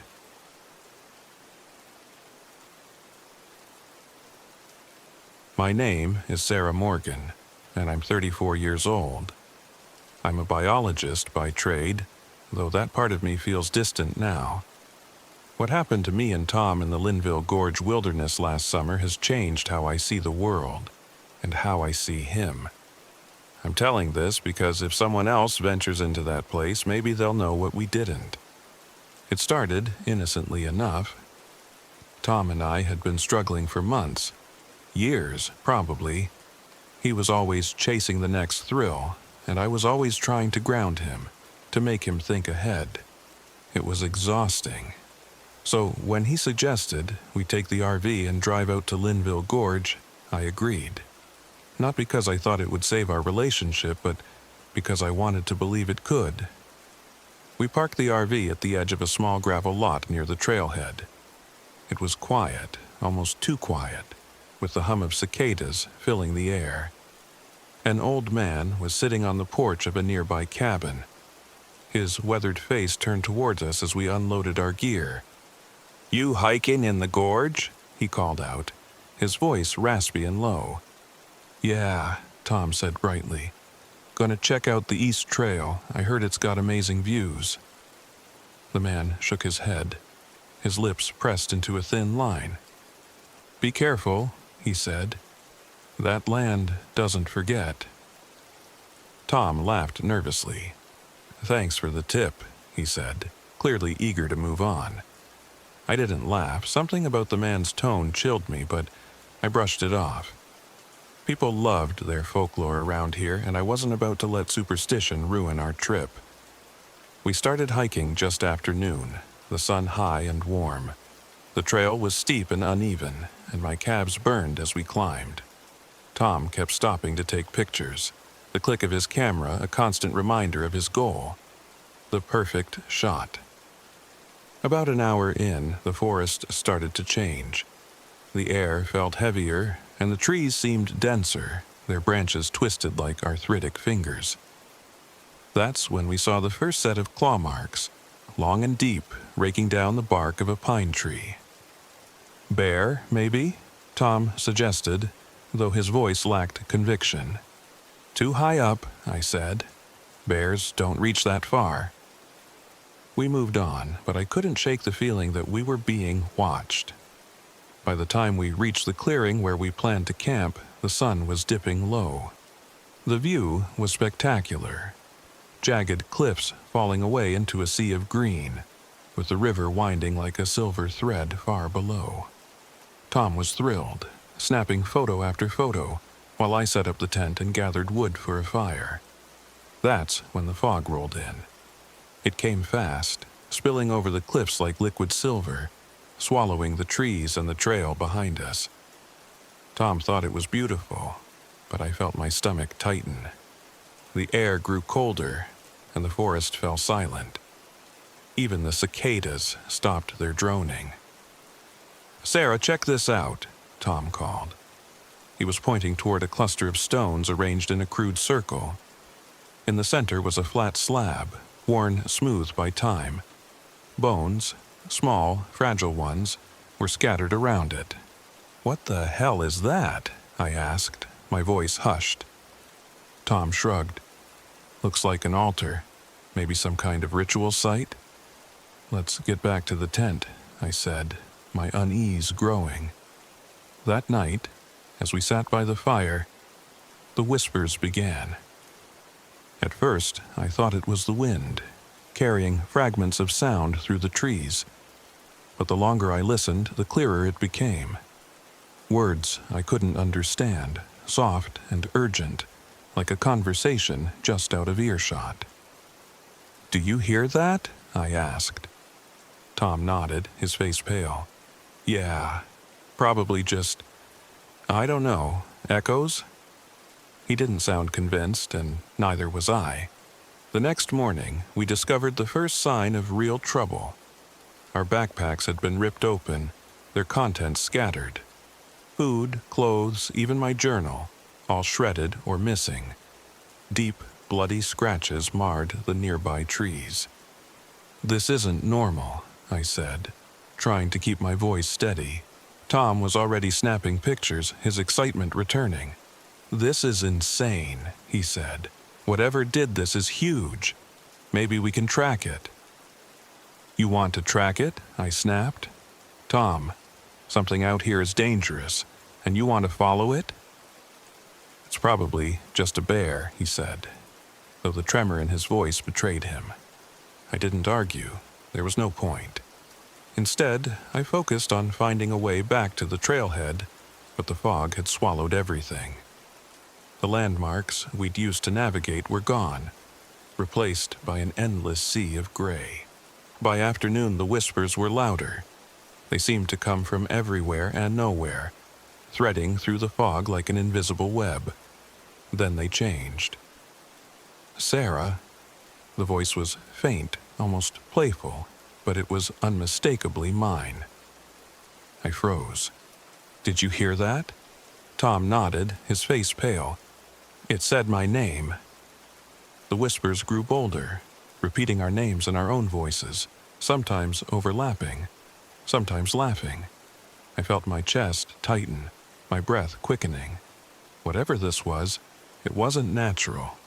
That night, we fortified our camp as best we could. I built a fire, adding green branches to create more smoke. Tom found a heavy branch to use as a weapon, though we both knew it wouldn't help. The creature came just before dawn. At first, it was just a shadow moving through the fog, impossibly tall and thin. Then the growling started, low and guttural, vibrating through my chest. When it stepped into the firelight, I wished it hadn't. It was humanoid but wrong. Its skin was stretched taut over its skeletal frame, its eyes glowing like embers. Antlers jutted from its skull, tangled with bits of flesh and fur. It didn't move like an animal.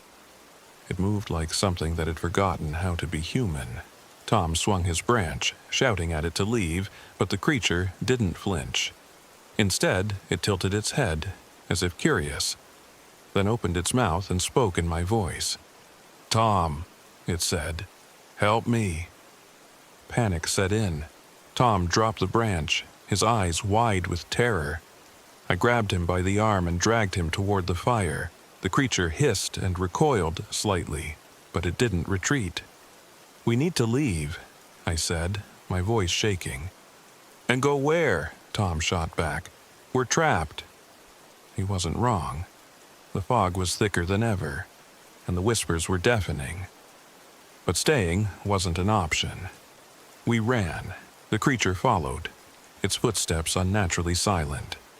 Every now and then it would mimic our voices, calling out from somewhere in the fog. I tried to keep us moving, but the terrain was rough, and Tom wasn't as steady as I was. He stumbled often, slowing us down.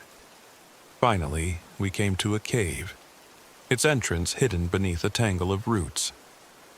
I pulled Tom inside and lit the last flare from my pack, holding it like a talisman. The creature didn't follow us in, but I could feel its presence outside, waiting. The whispers filled the cave, swirling around us like a storm. Tom wasn't himself, he muttered to himself, scratching at his arms as if trying to peel something off. I tried to calm him, but he lashed out, his eyes wild. "Sarah, it's inside me," he said, his voice trembling. "It's in my head." I didn't know what to do. All I could do was hold the flare and pray it would last. When dawn finally broke, the fog began to lift. The creature was gone, but the claw marks it left on the cave walls told me it wasn't far. I dragged Tom back to the RV, both of us battered and broken. He hasn't been the same since. Neither have I. The whispers have stopped, but at night I still hear them in my dreams.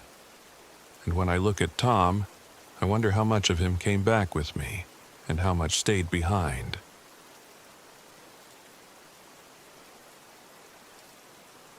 My name is Mark Hensley, and I'm 40 years old. Last October, I set out on a solo RV trip to Deep Gap Campground near Boone, North Carolina. I wasn't looking for trouble, just some peace and a chance to capture the rugged beauty of the area with my camera. What I found instead still keeps me up at night, wondering if I'll ever feel safe again. Photography started as a hobby after my divorce. I needed something to fill the silence of my empty house, something to focus on besides the mistakes I'd made. Over time, it became an obsession. There's a thrill in capturing a fleeting moment, freezing it forever, and for a while it gave me purpose. That's why I went to Deep Gap. I'd read about the spectacular ravines and dramatic landscapes, and I thought I might find the perfect shot. I didn't expect to find the perfect nightmare. The drive into the campground was uneventful, the kind of serene beauty you'd expect in the Appalachian wilderness. The trees were dressed in fiery reds and golds, their leaves carpeting the ground like a patchwork quilt. The air was crisp, carrying the faint smell of wood smoke from distant campfires. It was the kind of place that felt alive, but in hindsight, maybe too alive. I parked my RV near the edge of a ravine the locals called the Devil's Chasm. It was deep and narrow, its jagged walls disappearing into shadow even in the afternoon sun. A sign warned visitors not to venture too close. "Loose rocks," it said. I wasn't planning to anyway. I just wanted a good vantage point for my photos. Before settling in, I stopped by the ranger's station to check in. That's where I met Gerald Blake. An older man with a weathered face and a voice like gravel. He looked at me a little too long when I mentioned where I was camping. "Devil's Chasm, huh?" he said, scratching his chin. "You know the story?" "Just the name," I replied, trying to sound casual. Gerald leaned closer, his tone dropping. "That place ain't right. Folks say settlers made a deal there long ago, sold their souls for food during a hard winter. The land's cursed now. People hear things, see things. Best you find a different spot." I laughed it off, thanking him for the warning. But as I walked back to my RV, his words lingered like a bad smell. Still, I wasn't about to let a campfire tale ruin my plans. The first night was quiet. Too quiet, actually. I was used to the hum of insects and the rustle of animals, but all I heard was the occasional crack of a distant branch. It made me feel like the forest was holding its breath, waiting.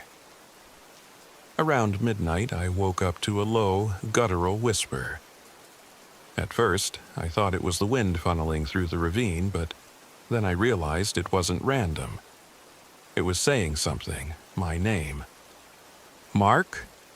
I froze, every hair on my body standing on end.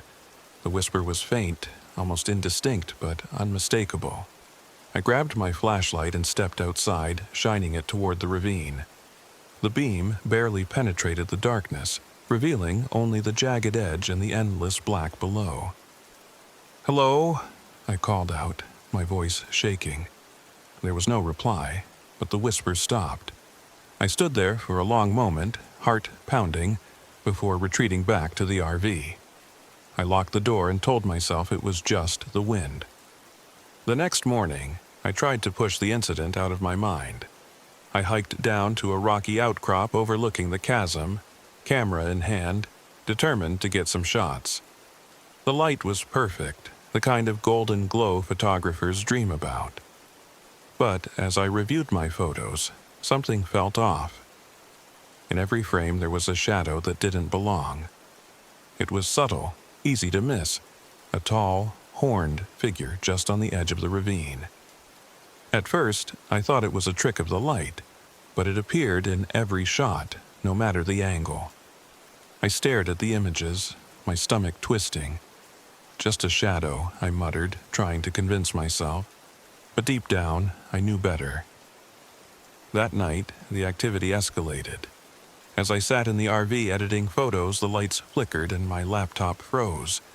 The screen turned black, then flickered back on, displaying a single word in bold, white text: "Guilty." I slammed the lid shut, my hands trembling. The whispers started again, louder this time, like a chorus of voices overlapping, filling the air around me. "Guilty. You left her. You failed." I knew what it was talking about, my ex-wife, Rachel. I'd prioritized my career over her, working late nights and weekends, barely noticing as our marriage crumbled. It was my greatest regret. The thing that haunted me even in my happiest moments. I stumbled outside, desperate for fresh air, but the whispers followed me. Then I saw it.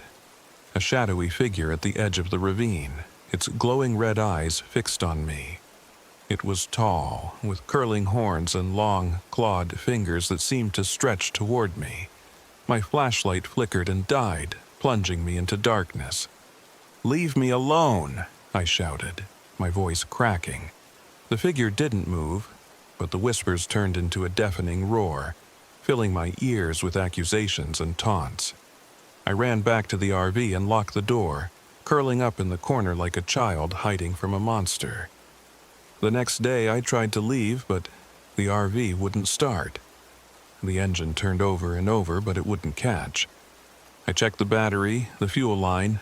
Everything seemed fine. It was as if something didn't want me to leave. That night, the entity made its move. The lights in the RV flickered and died, plunging me into pitch blackness.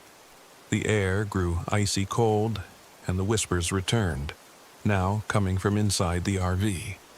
I turned on my flashlight, the beam shaking as I swung it around the small space. The figure appeared, standing at the end of the narrow hallway.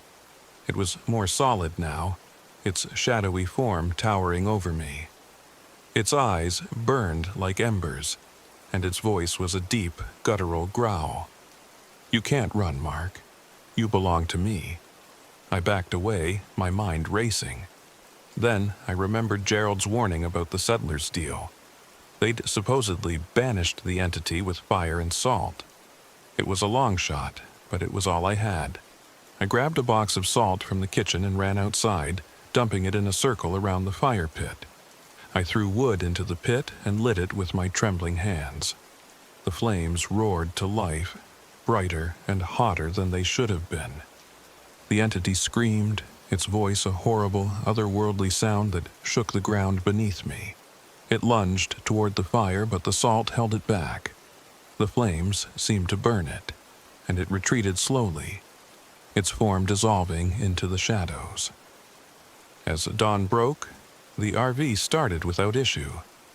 I didn't look back as I drove away, but I could still feel its presence watching me. The experience left me shaken, but it didn't end there.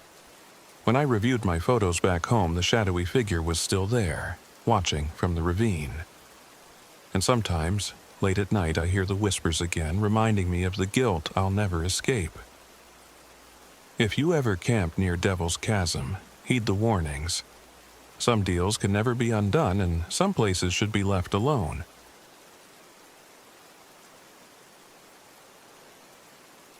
My name is Claire Bennett, and I'm 34 years old.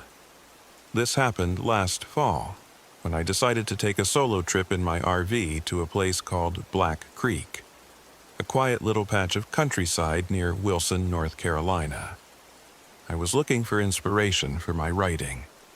What I found instead was something that still makes my skin crawl when I think about it. As a freelance writer, I'm always chasing the next big idea. But for months, I'd been in a slump. My editor was breathing down my neck, and every idea I had felt stale. I thought maybe a change of scenery would help, a quiet place where I could clear my head and, hopefully, stumble across some local history or folklore to spark an idea. Black Creek seemed perfect, isolated, beautiful, and full of stories, or so I hoped. I parked my RV in a clearing near a small creek surrounded by thick woods. The only sound was the gentle trickle of water and the occasional rustle of leaves. I'd brought enough supplies for a few days, plus my laptop, notebooks, and camera. I was determined to come back with something worth writing about. The first day was uneventful. I set up a small campfire, took a few photos of the scenery, and jotted down some thoughts. But as the sun set and the woods grew darker, I noticed how quiet it was. No crickets, no frogs, just silence. I brushed it off as my city nerves adjusting to rural life. That night, I fell asleep to the soft sound of the creek, feeling more relaxed than I had in weeks. The next morning, I decided to explore the trail that wound through the woods near my campsite. It led me to an old, abandoned farmstead. A crumbling house with broken windows, a rusted well, and a barn that looked ready to collapse. The air around the place felt heavier, colder, even though the sun was shining. Inside the barn, I found a strange drawing on the wall, faded with time. It showed a little girl holding hands with what looked like her parents, but their faces were scratched out. Nearby, I spotted a small dirty doll lying in the hay, its button eyes staring blankly at me. It sent a chill down my spine, but I told myself it was just an old toy left behind years ago. As I turned to leave, I noticed something odd. Tiny footprints in the dirt leading back toward the trail. They were small, like a child's, and they hadn't been there when I arrived. I stood frozen for a moment, my heart pounding, before convincing myself they must have been made by some animal. I quickly walked back to my RV, trying to shake the uneasy feeling. That night, things got stranger. As I sat in my RV, editing photos, I heard a faint giggle outside. It was so quiet I almost thought I'd imagined it. But then I heard it again, a soft, childlike laugh coming from the woods. I turned off my laptop and peered out the window, my flashlight cutting through the darkness. Nothing, just trees and shadows. When I woke the next morning, the doll from the barn was sitting on my doorstep. I didn't touch it, I didn't even go outside for a while. I just sat in the RV, staring at it through the window, my mind racing. How could it have gotten there? There was no one else around, at least, there shouldn't have been. Eventually, I worked up the nerve to grab a stick and push it off the step. It fell into the dirt, and I left it there. I decided to head into town for supplies and maybe some answers. At the market, I struck up a conversation with the cashier, an older man named Henry Tucker. When I mentioned the old farmstead, his face darkened. "You campin' near there?" he asked, his voice low. I nodded, suddenly feeling foolish for bringing it up. He shook his head. "You ought to stay away from that place. Bad things happen there. Folks say it's cursed." "What kind of bad things?" I pressed, my curiosity overriding my unease. Henry hesitated, then leaned in. Back in the 40s, the family that lived there, something wasn't right about them. Their little girl, Annie, went missing. Never found her. Some say the parents were into dark things. Rituals, you know. Whatever they did, it left a mark on that land. People see things out there, hear things. Best to stay clear. I thanked him and left, but his words stuck with me. I told myself it was just a story, something locals made up to scare off trespassers. Still, when I returned to the RV and saw the doll still lying in the dirt, I couldn't shake the feeling that I was being watched. That night, the giggling returned, louder this time. It sounded like it was coming from all around the RV. Then came the whispers, faint but unmistakable. "Help me."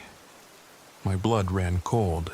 I grabbed my flashlight and stepped outside, my breath visible in the suddenly icy air. The doll was gone. I swung the flashlight around, the beam catching only trees and shadows. "Who's there?" I called, my voice trembling. The whispers stopped, and for a moment, everything was still. Then I saw her, a little girl, standing at the edge of the woods. She was pale, her hair tangled and her dress torn. She stared at me with wide, dark eyes, and then she turned and ran into the trees. Against every instinct, I followed. The girl led me back to the farmstead, where the air was thick and suffocating. I called out to her, but she vanished into the barn. When I stepped inside, the drawing on the wall was different. The parents' faces were still scratched out, but now the girl's face was too. The whispers started again, louder now, echoing all around me. "Help me. Please." I turned to leave, but the barn door slammed shut. Panic set in as I pounded on the door, but it wouldn't budge. The air grew colder, and I felt a presence behind me. When I turned, she was there. Her eyes were black as coal, and her face twisted into a grotesque snarl. "You didn't help me," she hissed, her voice layered with something deep and inhuman. I don't remember how I got out of that barn. I just remember running, the whispers and screams chasing me all the way back to the RV. I locked the door and sat trembling, my back against the wall. The activity didn't stop. Objects moved on their own. My laptop screen flickered, showing words I hadn't typed. "You're not free." The doll reappeared on my table, its button eyes now scratched and dark. I knew I had to leave. I grabbed my keys and started the engine, but the RV wouldn't budge. The lights flickered, and the whispers grew louder.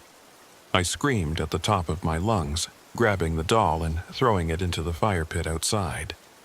The flames roared unnaturally high as the doll burned, and the whispers turned to shrieks before fading into silence. The next morning, the RV started without issue. I drove out of Black Creek as fast as I could, my hands gripping the wheel so tightly they hurt. But as I reached the highway, I glanced at the passenger seat and froze. The doll was sitting there, untouched, its button eyes gleaming, and in the silence of the RV, I heard it again. A soft, childlike giggle. I never went back.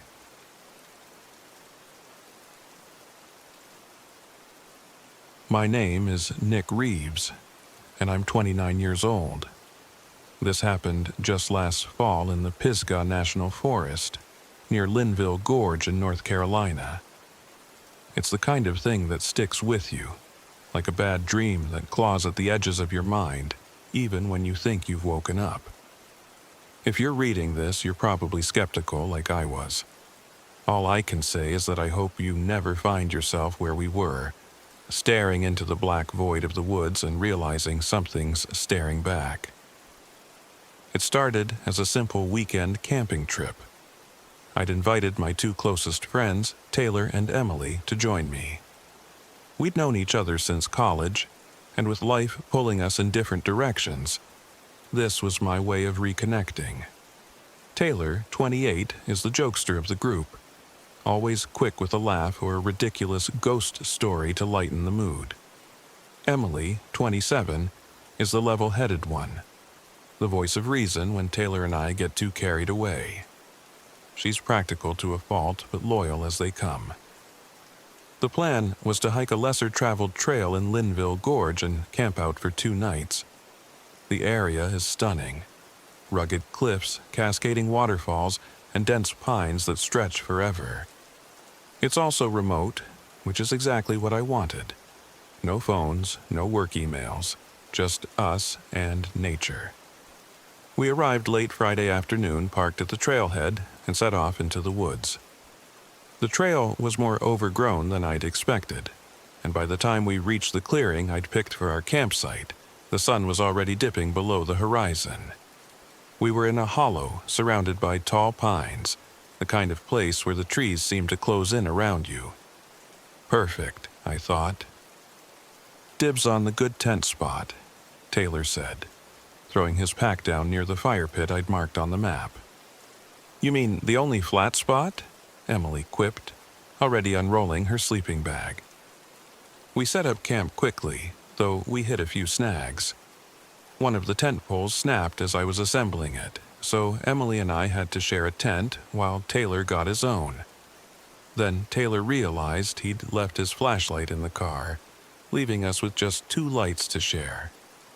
Not a great start, Emily muttered, eyeing the woods around us as the last of the light faded. Taylor, undeterred, grinned. Relax, guys. It's not like the forest is out to get us. That night, we sat around the campfire eating dehydrated meals and joking about who'd be the first to complain about the hike. Taylor, of course, couldn't resist launching into one of his trademark scary stories. Ever hear about the mimicry stuff out here? He asked, his face lit by the flickering flames. Do we have to? Emily sighed, but I could tell she was listening. It's real, Taylor insisted. People say there's something in these woods that can copy your voice. It calls you, tries to lure you away. Let me guess, I said, rolling my eyes. Bigfoot's little brother? Taylor ignored me. It's not just voices. People see things too, figures in the trees. Pale, weird shapes that move too fast to be human. That's enough, Emily said sharply. I noticed her glancing at the dark forest around us, her expression tight. We laughed it off, but as the fire burned down to embers and the night grew colder, I couldn't shake the feeling that the woods were too quiet. No crickets, no wind, nothing. Just the faint rustle of the pines, like something moving out there just beyond the firelight. The first sign that something was wrong came in the middle of the night. I woke up to the sound of footsteps outside the tent. Heavy, deliberate, like someone, or something, was circling our campsite. Taylor? I whispered, my voice barely audible. No answer. I reached for my flashlight and unzipped the tent slowly. The beam cut through the darkness, revealing nothing but the trunks of trees and the dying glow of the campfire. The footsteps had stopped, but the feeling of being watched lingered, prickling the back of my neck. The next morning, I asked if either of them had been up during the night. Taylor swore he hadn't, and Emily looked genuinely unnerved. I heard it too, she admitted quietly. That day, we hiked deeper into the gorge, following a narrow trail that wound through steep cliffs and dense forest. The scenery was breathtaking, but there was an unease that hung over all of us. Emily kept glancing over her shoulder, and even Taylor seemed unusually subdued. Around midday, we stumbled upon something strange. A pile of rocks stacked in a neat, unnatural tower in the middle of the trail. "Trail marker?" Taylor suggested, but his voice lacked its usual confidence. "No," Emily said firmly. "That's not right. Who would leave this here?" We stepped around it carefully and continued on, but the atmosphere had changed. The forest felt darker, the air heavier, like the trees themselves were closing in on us. That night, the real horror began. As we sat around the fire trying to shake off the day's weirdness, we heard it, a voice calling from the woods. "Emily!" It was faint at first, distant, but it was unmistakably her name. We froze. "Did you hear that?" Emily whispered, her face pale. "Probably just the wind," I said, though I didn't believe it. Then it came again, louder this time. "Emily, help me!" It sounded like me. Emily grabbed my arm, her nails digging into my skin. "Nick, what the hell is that?" "I don't know," I said, standing up. My flashlight shook as I pointed it toward the trees, but there was nothing there. The voice came a third time, closer now. "Emily, over here!" Taylor stood, his face ashen. "That's not you, Nick." "No," I said, my voice hollow. "It's not." What followed was a night of pure terror.